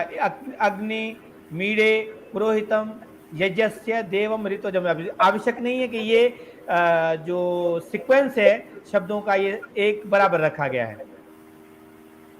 इसको डिकोड करना पड़ेगा और डिकोड को करने को कहते हैं अन्वय करना। अगर आप यहां पर आकर के देखेंगे तो ये इस शब्द मंत्र का संस्कृत में अन्वय है। तो अब देखिए इसका अन्वय कैसे बनता है। यजस्य पुरोहितम ऋत्विजम होतारम रत्न धातमम देवम अग्नम ईड़े। तो ये देखिए हुँ, शब्द जो कितने अग्निमीडे पहले आया था, अब ये लास्ट में आ गया है। तो ये जी, सामान्य संस्कृत में इसको डिकोड कर दिया गया, जी, इसको कहते हैं अन्वय। तो अब हुँ, आप इस चीज से अंदाजा लगाइए कि 20,320 जो 80 मंत्र हैं, प्रत्येक मंत्र एक छंद में लिखा हुआ है और हर छंद की अपनी एक पूरी की पूरी नपी तुली एक तरीका है, उससे कम न ज्यादा है। आप मुझे बताइए क्या ये काम कोई भी आदमी कर सकता है क्या? आप ये समझिए। नहीं। मतलब अग्निम ये पूरा मंत्र नपा तुला है, एक स्वर अच्छा, न ये कम अजीब न बात ज्यादा। है, ये लोग कहते हैं कुरान की, क्या आप एक भी आयत बना के दिखा सकते हैं हमें? क्योंकि ये अल्लाह की दी हुई है, तो जी, किसी ने बना के दिखा दी है, तो मुझे उस बात से ध्यान आ गया। हाँ नहीं, वो पंडित महेंद्र पाल जी हैं, उन्होंने जी, इस चीज को किया था, पर कुछ इसमें भी बातों में भेद है। भेद इस प्रकार से है, मैं अभी जो है पहले एक मंत्र को दिखा देता हूँ, फिर आप जी, आप जो थोड़ा है ज़ूम भी कर दीजिए, क्योंकि हाँ, दर्शक कोई कह रहे हैं कि ज़ूम करके बताएँ। ठीक ठीक है, ज़ूम कर देता हूँ। तो अब यहाँ पर देखिए ये जो छंद है ये पिपलिकाम अध्यानिचित गायत्री, ऐसा करके ये है। और इसकी जो तुलना होगी वो अलग से ढंग से होगी। अच्छा, अब इसके लिए एक शास्त्र बना हुआ है जिसका नाम है छंद शास्त्र, और उसको वेदांग कहते हैं, यानी कि वेदों को समझने के लिए जो शास्त्र कार्य में आते हैं 6 हैं, उनमें से एक है छंद। और छंद इसीलिए पढ़ा जाता है कि वेदों की इस स्वर भाषा को हम समझ पाए, छंद भाषा को समझ पाए कि प्रत्येक जो गायत्री छंद है वो कितनी मात्राओं का होता है, अगर पिपलिकाम निश्चित गायत्री का कितना होता है, और अगर जो है षष्ठी छंद है तो वो कितने का होता है, या त्रिष्टुप छंद है तो वो कितने का होता है। वो सारी चीज का एक पूरा का पूरा सिस्टम दिया हुआ है। तो इसलिए सबसे पहली बात ये है कि इस सिस्टम में भी कोई आदमी मिलावट नहीं कर सकता। आप ये बात भी ध्यान से समझिएगा, क्योंकि ये एक परंपरागत एक सिस्टम चला आता है कि ये जो मंत्र है फिला छंद से है। अब किसी ने इसमें एक शब्द मिला दिया या एक निकाल दिया तो वो तो अपने आप ही पता चल जाएगा कि ये उस छंद में तो है ही नहीं। बिल्कुल। समझ गए मेरी बात? आप समझ गए मेरी बात?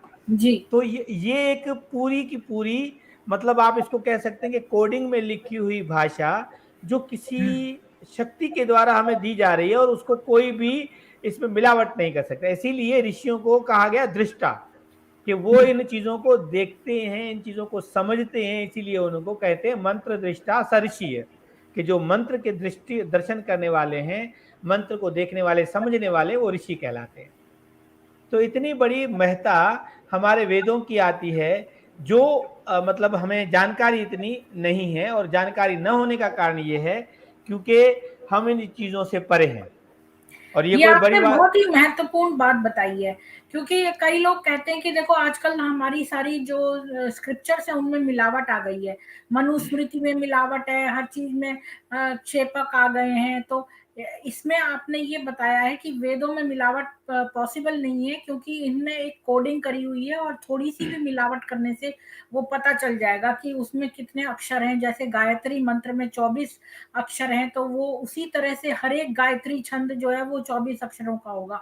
उसी तरह जो आपने दूसरा वाला बताया उसका भी अब अपना एक कोडिंग है, तो वो डिस्टर्ब हो जाएगी अगर कोई मिलावट करेगा, तो कर ही नहीं सकता। अच्छा, फिर सामवेद सबसे ज्यादा प्रचलित रहा है। जी।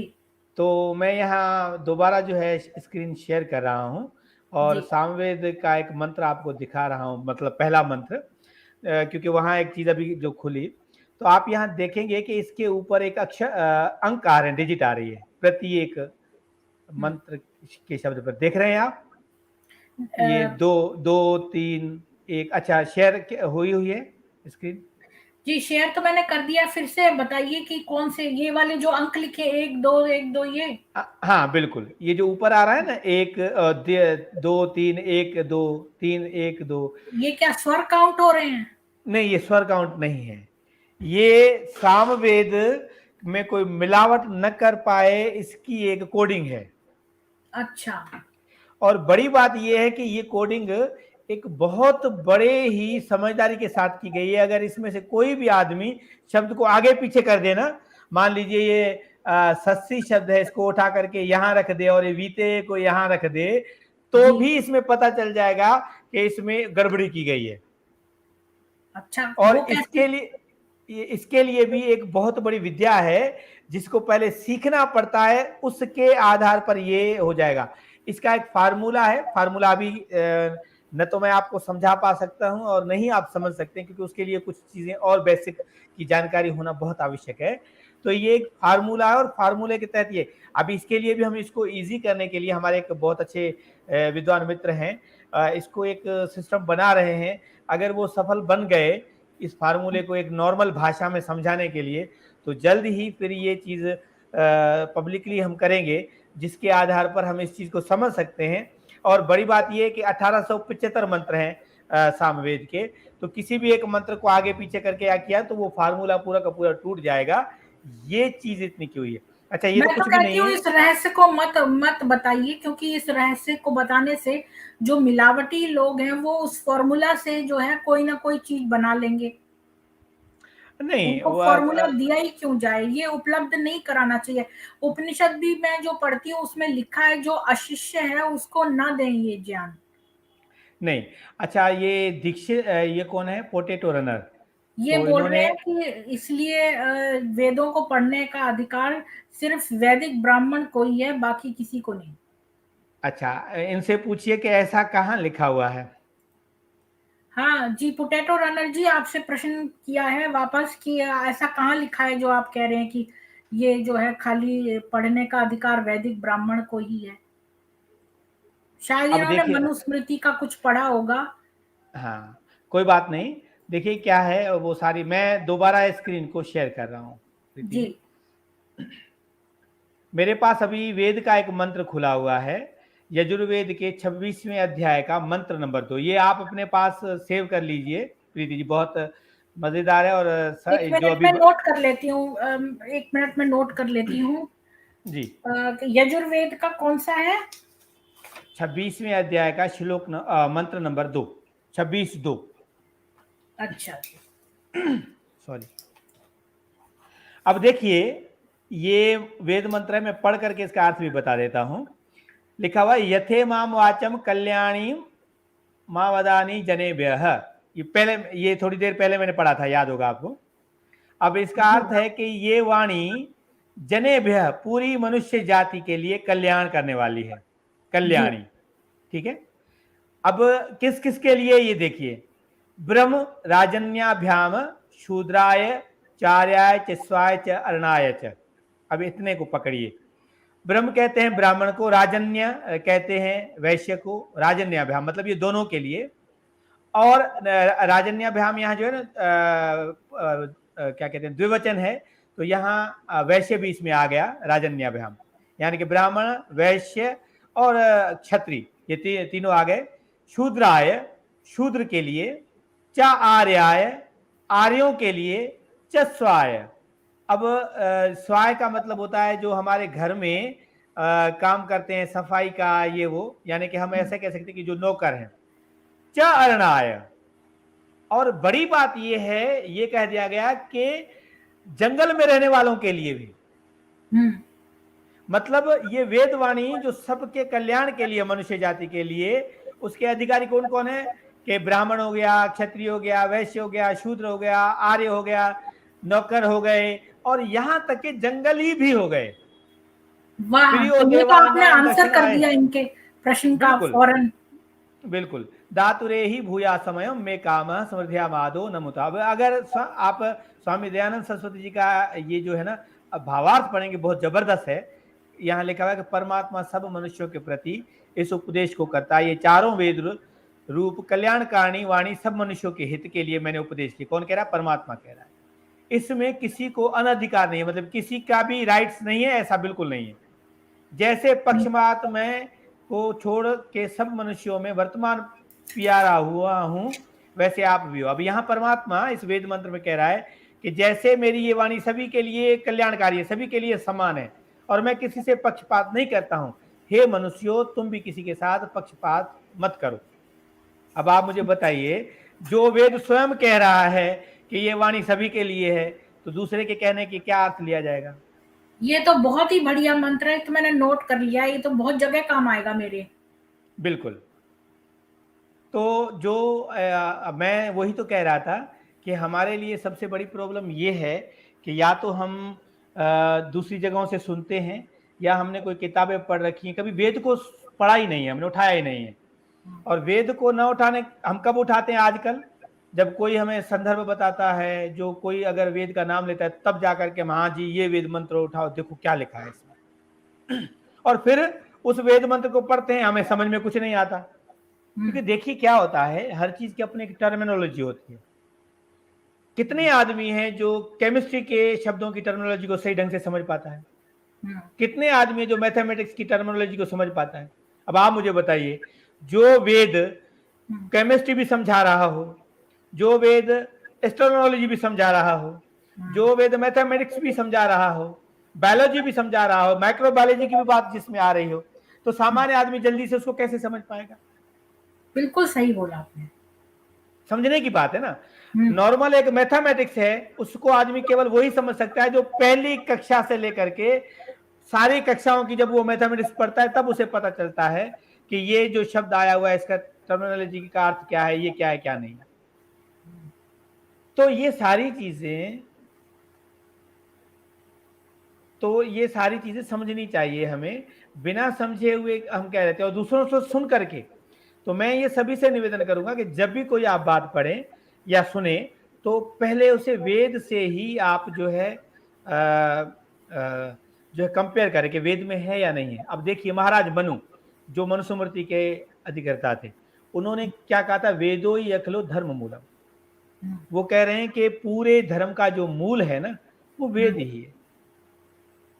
और एक श्लोक और आता है मनुस्मृति में, उन्होंने तो यहां तक कह दिया कि जो रिसर्च के आधार पर जो हमें ज्ञान मिलता है और जो वेदों से कनेक्टेड है, उसको ही हम मानेंगे, नहीं तो दूसरी बात को मानेंगे नहीं। अच्छा। और यहां तक के, और यही कारण है कि हमारे जितने भी शास्त्र आप पढ़ेंगे सभी ये जगह पर मनुस्मृति का आपको याद है कौन सा श्लोक नंबर है? हाँ बिल्कुल, मैं आपको रेफरेंस बता बाद में सकता दे हूँ। दीजिएगा। हाँ बिल्कुल, मैं आपको भेज दूंगा। बहुत सारे श्लोक हैं मनुस्मृति में जो वेद को ही प्रमाण मानते हैं, वो वेद को अच्छा, ही सब कुछ। जी, यहाँ पर ये पोटैटो रनर कह रहे हैं कि ये कह रहे हैं कि अच्छा, इसका मतलब वेद पठन का अधिकार सिर्फ वैदिक ब्राह्मण को है, पर वेदों का अध्ययन किसी भी वर्ण के लोग कर सकते हैं। नहीं ऐसा नहीं था, मैं आपको बताता हूँ।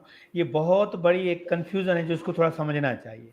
जी। देखिए क्या है, हमारे पास जो वर्ण व्यवस्था रही है उसका एक बहुत साइंटिफिक वे था, और वो पूरा का पूरा हमारे समाज को मजबूत बनाने के लिए था। देखिए कोई भी आदमी, सभी आदमी एक जैसा काम नहीं कर सकते हैं। सभी आदमियों की बुद्धि एक जैसी नहीं है। सभी आदमियों की क्षमता शरीर के आधार पर एक जैसी नहीं है। तो इसके आधार से समाज में जो कार्य होता है वो भी अपनी अपनी क्षमता योग्यता के आधार पर होता है। तो मैं छोटा सा यहाँ थोड़ा इंट्रो दूंगा जो हमारे वर्ण हैं। तो जो ब्राह्मण वर्ग या वर्ण जिसको कहा गया, वर्ण का शब्द का अर्थ ही होता है वर्ण करना, अपनाना, चूज करना। तो हमारे पास एक सिस्टम रहा है कि जब बच्चा 8 साल तक का हो जाता है तो उसको गुरुकुल में भेजा जाता था, और वहां वो बच्चा जब पढ़ जाता था, विद्या प्राप्त कर लेता था, और सभी को एक जैसी विद्या पढ़ाई जाती थी। ये भी बात समझ लीजिएगा, किसी से भेदभाव नहीं होता था। और जब वो पढ़ जाता था तब उसका वर्ण वो स्वयं चूज करता था कि अब वो ब्राह्मण बनेगा, या वो एक जाकर के आर्मी में बनेगा, या वो एक राजनेता बनेगा, या फिर वो एक कोई जो है साइंटिस्ट बनेगा। तो आप देखिए एक ही जो है गुरुकुल से पढ़े निकले आदमी वो अलग अलग। अब आप अगर ऋषि अगस्त को देखिए तो वो एक साइंटिस्ट है, जो हम उनकी किताबों में बैटरी कैसे बनाई जाती है, उसको बैकअप पावर कैसे किया जाता है वो बता रहे हैं। वो भी उसी गुरुकुल से आए जहां से विश्वामित्र है, परंतु विश्वामित्र जो है वो एक धनुर्विद्या को जानते हैं, यानी कि वो आर्मी की उसको, तो इसीलिए वो श्री रामचंद्र जी को ऐसी चीजें देते हैं जो युद्ध के लिए काम आ सके। मतलब आप ऐसे मान लीजिए कि ब्रह्मास्त्र, जिसे न्यूक्लियर आप कह सकती हैं, तो वो कैसे दिया जाता है, उसका यूज कैसे किया जाता है, आदि आदि चीजें एक ही गुरुकुल से निकले हुए। तो क्या हुआ कि ब्राह्मण उनको कहा जाता है। और विशेष करके आप मनुस्मृति उठाइए, भगवत गीता में आप 18वें अध्याय में बताया जाता है कि ब्राह्मण किसे कहते हैं। तो जो पठन पाठन कर रहा है, पठन पाठन का मतलब क्या, जो सारी विद्याएं पढ़ाएगा। तो विद्याओं में क्या क्या आता है, तो वेद विद्या भी आ जाती है। तो अब वेद विद्या आ गई तो वेद के मंत्रों का उच्चारण जो स्वर सहित किया जाता है वही ठीक होता है। अब स्वर सहित क्या, जो अभी हमने देखे उसके ऊपर स्वर दिए हुए हैं, अ को जल्दी पढ़ना है, या इस शब्द को लंबा पढ़ना है, छोटा पढ़ना है, तो ये इसको कहते हैं स्वर विद्या। तो अब स्वर के साथ पढ़ना है। अब आप भी संस्कृत यानी कि वेद मंत्र पढ़ सकती हैं, मैं भी पढ़ सकता हूँ। राइट इंटोनेशन से। हाँ, तो पर हम नहीं पढ़ सकते वैसा, क्योंकि हमने वो स्वर विद्या पढ़ी नहीं है। तो यहां जो कथन आता है वो ये कथन है कि वेद पढ़ने का अधिकार उनको है, मतलब प्रोनाउंसिएशन करने का अधिकार उनको है, कि जो इस विद्या को जानते हैं। पर इसमें जो ज्ञान दिया हुआ है, जो विद्या दी हुई है, उस पर पूरे का पूरा अधिकार जो है प्रत्येक मनुष्य का है। यह महत्वपूर्ण बात है। हमें समझना ये चाहिए, क्योंकि ज्ञान तो परमात्मा ने दिया इसलिए कि मनुष्य उसको समझे और उसको आगे ले जाए। तो ये जो है ना बहुत ही समझने जैसी बात है। हमारी कंफ्यूजन कहाँ हो गई है कि जी ब्राह्मणों का ही अधिकार है, केवल ब्राह्मण ही पढ़ सकता है, दूसरा नहीं। फिर इससे दूसरी बातें भी आ गई, कुछ समाज में ऐसे कांड भी हुए, जैसे किसी ने वेद सुन लिया तो उसके कान में पिघला हुआ लोहा डाल दिया गया, उसको ताड़ना दी कि भाई ये शूद्र है, ऐसा है, ये सारी चीजें हमारे शास्त्र विरुद्ध है। शास्त्रों में बिल्कुल ही ऐसा नहीं आता है। अच्छा, तो एक बात इसीलिए मुझे पूछनी थी आपसे कि जी मुझसे कई लोग बोलते हैं, अच्छा मैंने भी जब ये बात कहने की कोशिश की कि वेद जो है वो सबके लिए हैं, तो वो लोग मुझे द्रोणाचार्य का एग्जाम्पल देते हैं कि देखो उन्होंने एकलव्य को नहीं सिखाया तो शूद्र के साथ भेदभाव किया। तो मैंने कहा वो तो राजा की जो शिक्षाएं होती हैं राजपुत्रों की वो सबको दे देंगे तो फिर राज्य की सिक्योरिटी नहीं रहेगी। आपका क्या कहना है इस बारे में? देखिए, सबसे पहली बात तो ये है कि ये संदर्भ ही कुछ गलत है। अगर आप महाभारत उठाएं और महाभारत में जाकर के ये पढ़ें तो एकलव्य के साथ जो कथा हमारे समाज में बताई जाती है, आप संस्कृत में ये कथा नहीं बता पाएंगे। सर्वप्रथम बात तो ये। अब देखिए, क्योंकि पढ़ा नहीं है हमारे पास। रामायण जो विख्यात है वो तुलसीदास जी की तो है, वाल्मीकि रामायण में जो लिखा है वो तो हमें पता ही नहीं है। तो अधिकतर तो एक चीज ये है, सबसे पहले। दूसरी बात ये है आपका कि मतलब है कि संस्कृत में वो कथा नहीं है? नहीं, ये कथन ही नहीं है। वहां पर के अंगूठा काट लेना, ये वो चीजें आती ही नहीं है ये। अच्छा, तो ये इन्होंने हिंदी वाली में बना ली? नहीं नहीं, क्योंकि बहुत सारे वर्जन मिलते हैं ना अलग अलग। तो जो हम्म। हमें हमें कौन सी महाभारत को फॉलो करना चाहिए? वेद व्यास जी वाली। और हम्म। वेद व्यास जी वाली महाभारत भी, उसमें भी बहुत बड़ा जो है प्रक्षिप्त हुआ है। कितना प्रक्षिप्त? कि पहले ये 10,000 कुछ श्लोक थे और हम्म। आज 1,25,000 तक श्लोक मिलते हैं। हम्म। 10,000 कहाँ और 1,25,000 कहाँ। और आदि पर्व जो है, शुरू शुरू में जो पहला पर्व आता है महाभारत का, उसमें आप पढ़ सकते हैं ये कि ये जो महाभारत जो कह रहा है ये वेद व्यास नहीं है, ये कोई और है जो वेद व्यास जी को कोट करके बता रहा है हमें। तो बहुत बात तो हमें ये समझना चाहिए कि हम जो चीज कर रहे हैं या बोल रहे हैं ये क्या है क्या नहीं। मैं वही बार बार एक चीज दोहरा रहा हूं, क्योंकि हमने शास्त्रों को पढ़ा ही नहीं है।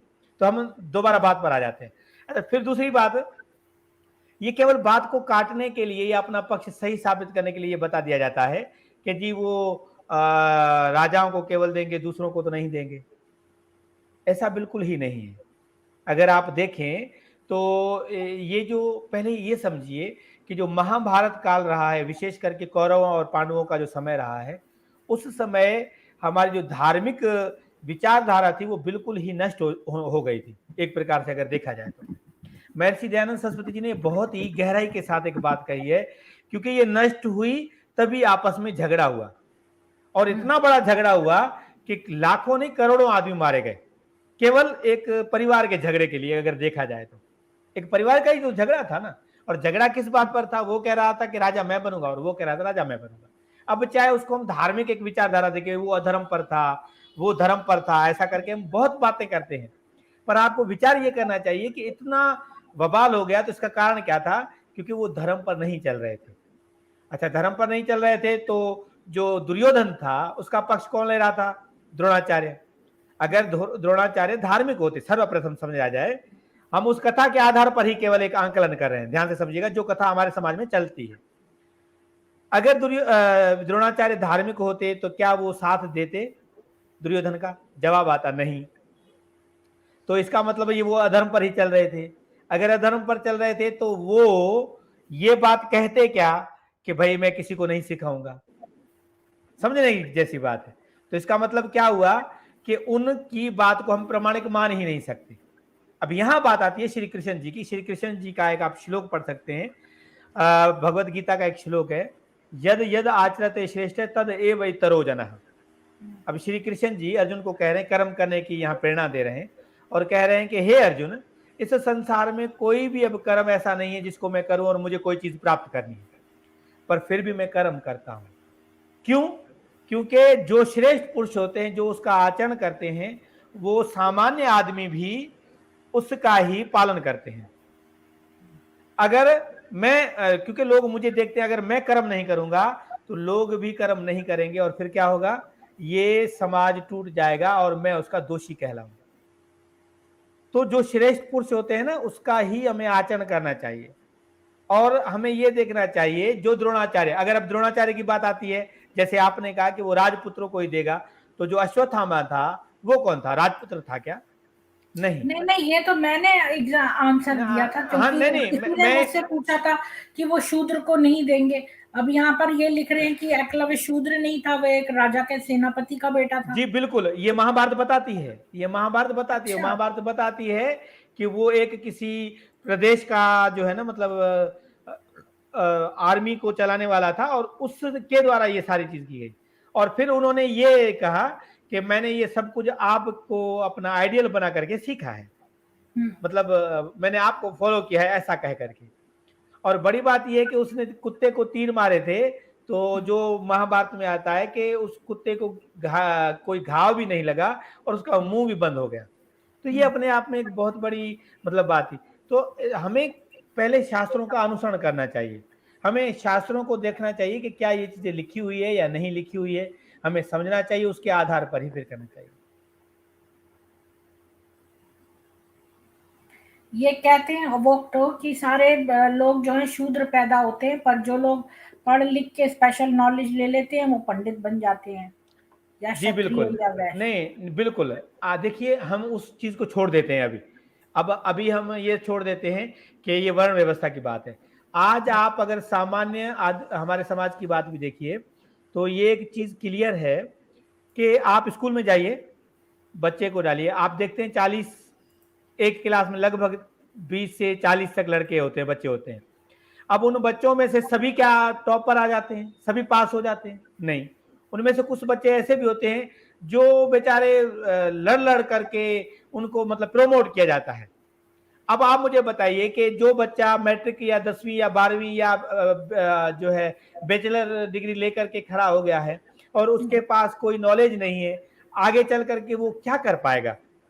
तो वो आदमी क्या करते हैं, वो डिग्री तो होती है, फिर वो जाकर के आप देखिए वो चपरासी की नौकरी कर रहा है, वो किसी ऐसी मजदूरी टाइप की नौकरी कर रहा होता है। आज हमारे समाज में भी यही है, और इसी के आधार पर ही तो वर्ण व्यवस्था बनी है, एक योग्यता के आधार पर कि उसकी योग्यता होगी तो वो ब्राह्मण कहलाएगा, अगर नहीं है तो नहीं कहलाएगा।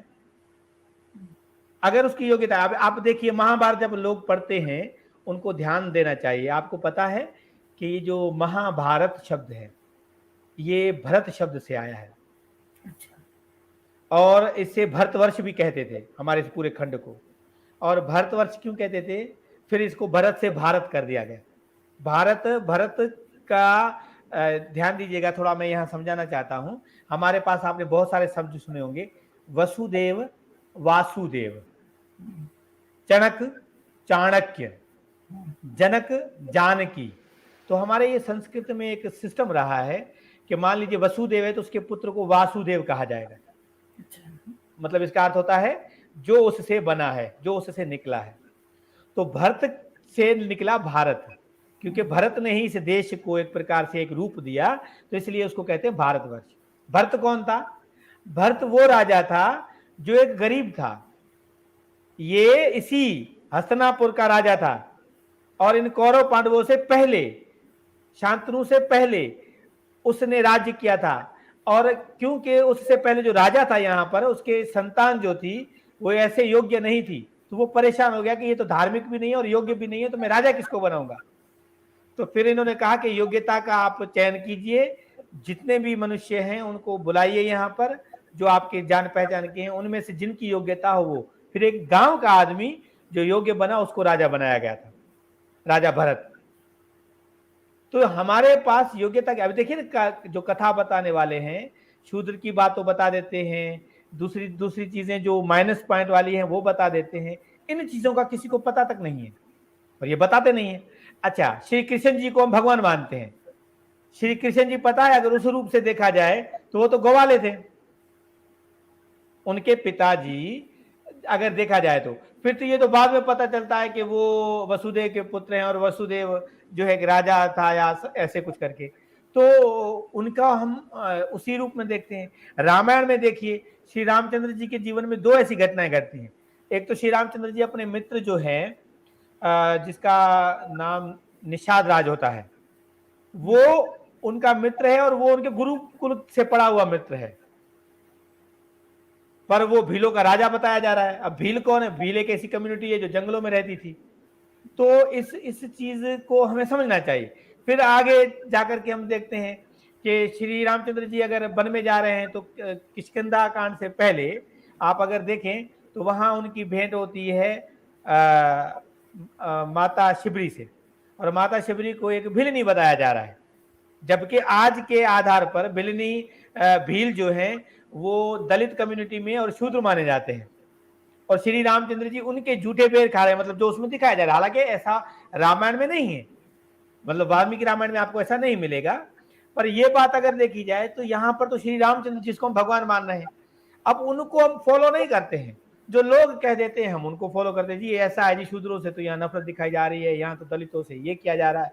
और ये सारा जो भी काम है ये उन लोगों ने किया जिन्होंने हमारे सनातन धर्म को तोड़ना चाहा, हमारे समाज को पूरा तोड़ना चाहा।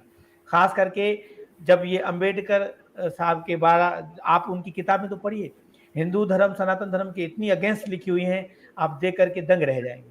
और उसके बाद जितने भी लोग आए उन्होंने वैदिक धर्म को हटाने के लिए, सनातन धर्म को तोड़ने के लिए ऐसी ऐसी चीजें बना ली जो प्रमाणिक नहीं है। मैं हमेशा ऐसा कहता हूं कि जिनको भी कोई अगर डाउट हो तो पहले वो शास्त्र उठा करके देख ले, पढ़ ले, आपको पूरी जानकारी मिल जाएगी।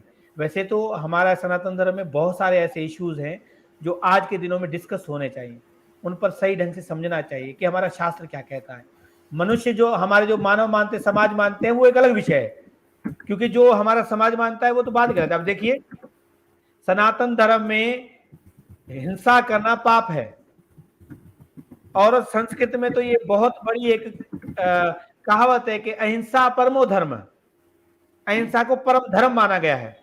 और बड़ी बात ये मैं बता देता हूं प्रीति जी कि अहिंसा का अर्थ आप देखेंगे तो वो ये होगा कि मन, वचन और कर्म से किसी भी प्राणी को किसी भी प्रकार का दुख न देना, ये सब जो है अहिंसा कहलाता है। यानी कि केवल कर्म से नहीं, अपने मन में भी किसी के लिए बुरा नहीं सोचना चाहिए, अपनी वाणी से भी किसी को बुरा नहीं कहना चाहिए।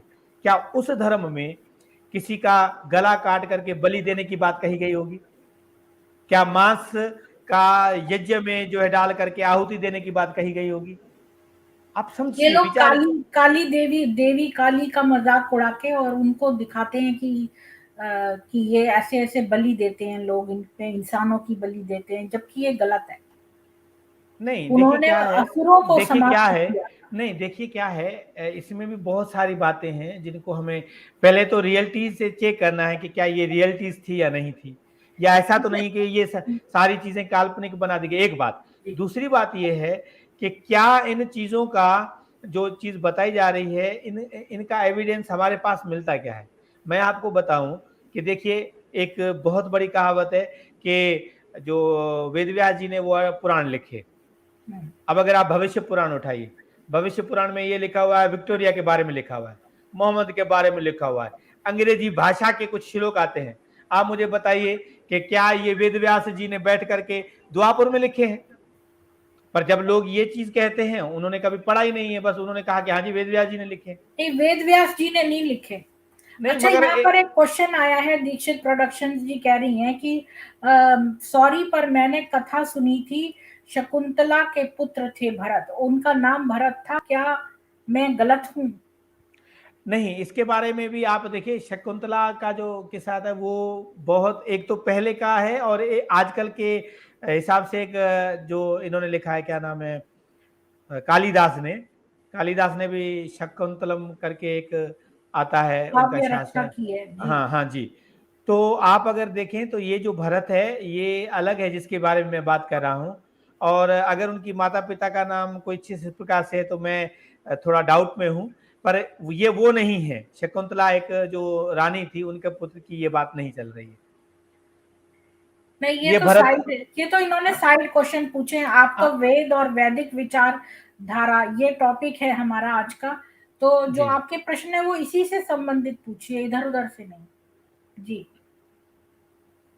अब आप आ गए हैं तो सब लोग आपसे सब तरह के क्वेश्चन पूछ रहे हैं। नहीं पूछने चाहिए, ये तो हम मानते हैं कि ये पूछना ही चाहिए, और न पूछने का तो कोई कारण नहीं है। पूछेंगे और सही ढंग से नॉलेज अगर उनके पास जो है जाएगी, तो मैं ये मानता हूँ कि जो ये बहुत सारी भ्रांतियाँ हैं हमारे धर्म, हमारे शास्त्रों के बारे में, उनका बहुत ही, अब बहुत सारे लोग ये कहते हैं जी जो उपनिषद है वो भी वेद हैं। जैसे मान लीजिए तैत्रेय या छांदोग्य, इनको भी जो है वेद माना जाता है, जबकि उनको ये तक पता नहीं है कि ये जो उपनिषद हैं ये ओरिजिनल कहाँ से आए हैं। तो अगर आप देखेंगे तो कुछ ब्राह्मण ग्रंथ हमारे पास रहे। ब्राह्मण ग्रंथ उनको कहा जाता था जिन ऋषियों ने अपने बातों को, शास्त्रों को समझाने हेतु, वेद को समझाने हेतु हुँ। किस्से और कथाओं के साथ जोड़ करके लिखा। तो तो ये उनको वो नहीं ब्राह्म है वेदों का अंत जिसे कहते हैं वेदांत, वेदों के अंत में जो आए वो वेदांत है और उसी का नहीं, नाम नहीं। उपनिषद है। नहीं, ऐसा ऐसा मैंने बिल्कुल विकिपीडिया पे देखा था लिखा हुआ। नहीं। देखिए पहले समझिए वेदांत है क्या? वेदांत एक शास्त्र का नाम है, दर्शन शास्त्र का। जो 6 दर्शन है उसमें से आता है, और उसमें से जो आता है 2 शास्त्र हैं। तीनों 6 शास्त्र हैं तो 6 शास्त्रों की 2-2 जोड़ी है।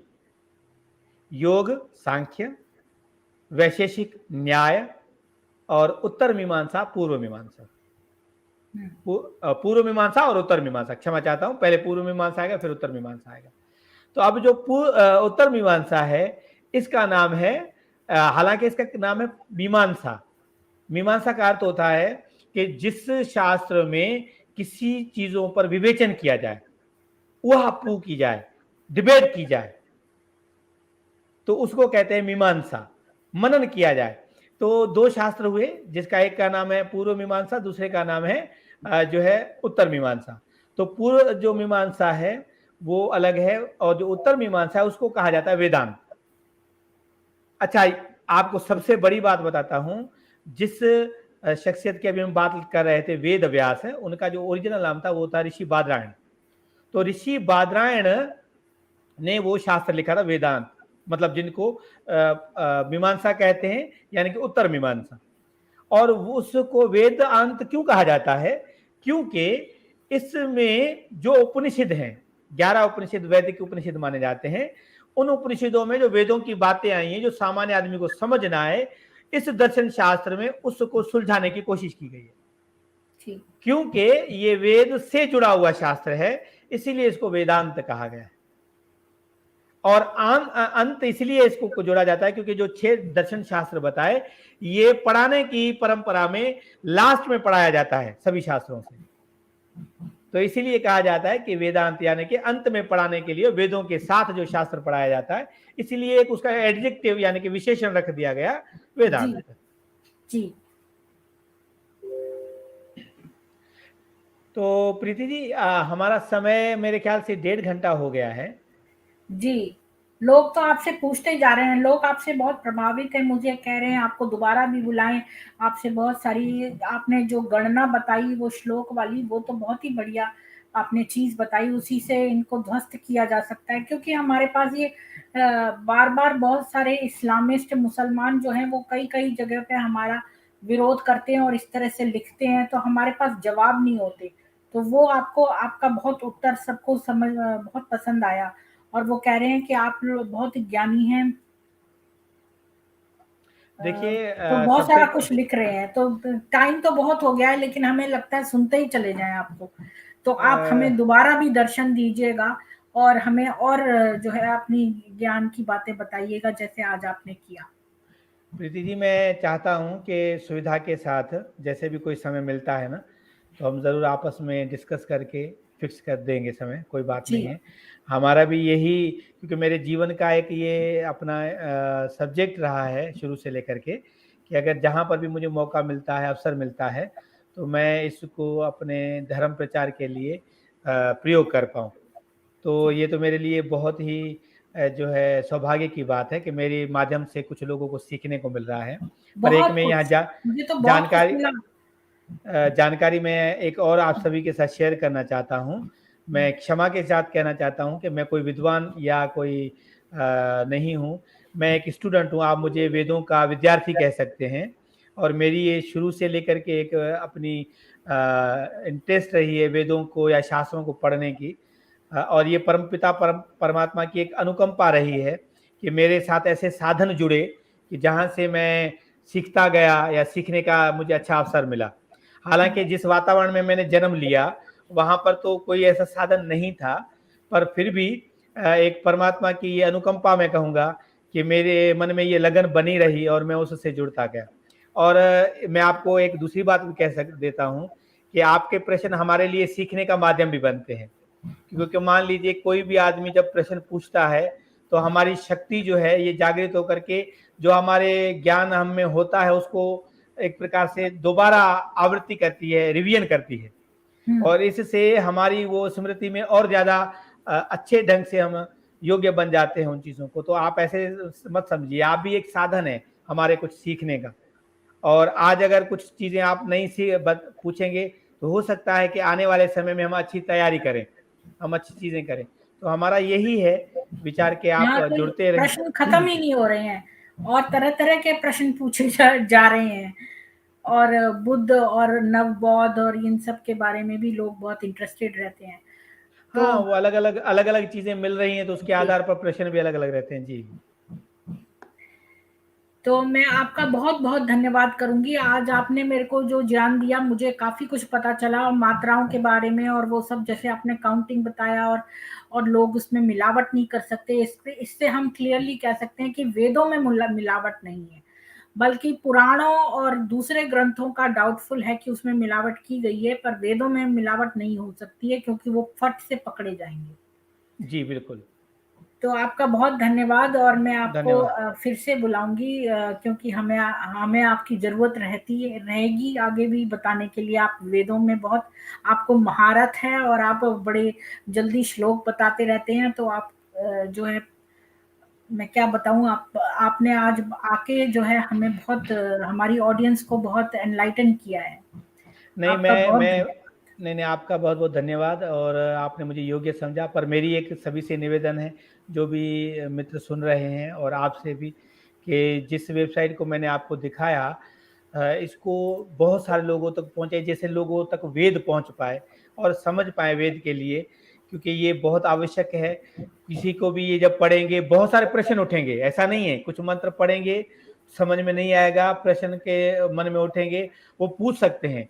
मैं और एक और चीज भी आपको जानकारी दे देता हूँ। मेरी एक दूसरी वेबसाइट है मनोरभव.com।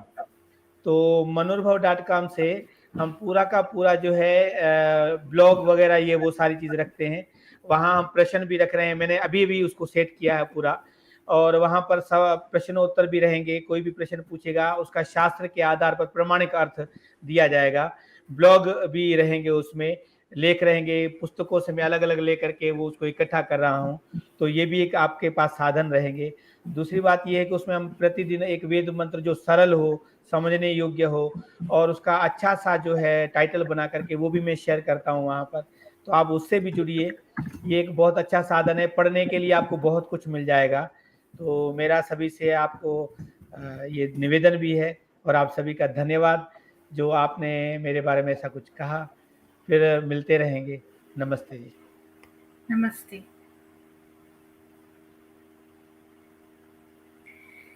आज का सेशन बहुत ही मेरे लिए बढ़िया रहा, क्योंकि मुझे ये वाली बात नहीं पता थी, जो छंद वाली है। तो मेरे को पता है कि गायत्री छंद 24 अक्षरों का होता है, पर मुझे ये वाली और नॉलेज नहीं थी कि इस तरह से काउंटिंग करके और ये जो है वो छेड़खानी नहीं कर सकते हैं। और जो सेकंड चीज़ है कि आगे का पीछे लगा दें, इसकी भी अलग कोडिंग है। तो ये चीज़ें मेरे लिए नई थी। तो मिताली जी, मुझे नहीं पता आपको क्या पूछना था, तो आप पूछ सकती हैं। या तो इनको मैंने इसलिए बुलाया था क्योंकि इन्होंने वेदों के पठन अध्ययन में कई साल गुजारे हैं अपनी लाइफ के, तो इनको काफी कुछ वेदों का पता है। अगर आप इनसे बहुत तरह के पुराण और यहाँ वहाँ के बारे में पूछेंगे तो वो नॉलेज इनको इतनी इतनी एक्यूरेट नहीं होगी जितनी इनको वेदों की नॉलेज है, क्योंकि वेद जो है उन्हीं में इन्होंने अपने सारे वर्ष कई सारे बिताए हैं। तो इसलिए इनको जो है आप इस पर मत टेस्ट करिए दूसरे चीजों पर, केवल वेद और वैदिक विचारधारा, इन चीज़ों पर आप पूछ सकते हैं। अगर आप बहुत सारे और रामायण, महाभारत और यहाँ-वहाँ के ग्रंथों के बारे में और शकुंतला की कहानी और फलानी-ढिमकानी उनके बारे में पूछेंगे तो इनका जो है वो इतना एक्यूरेट जवाब नहीं होगा। इसलिए जो जिसको जिस विषय पर नॉलेज है उससे उसी विषय के क्वेश्चंस पूछिए।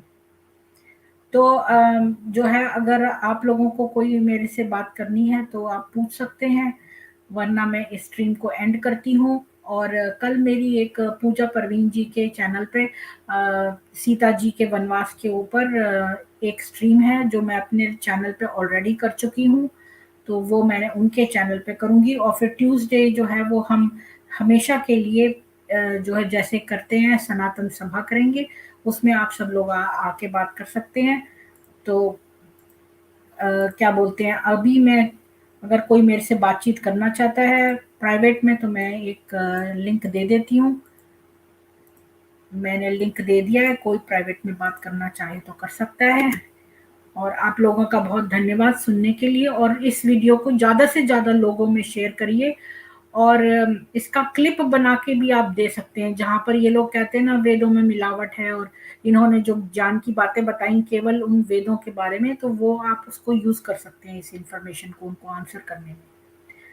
तो आप इसको ज़्यादा से ज़्यादा शेयर करिए। आपका दिन शुभ बीते। वंदे मातरम, जय हिंदू राष्ट्र और जय माता दी।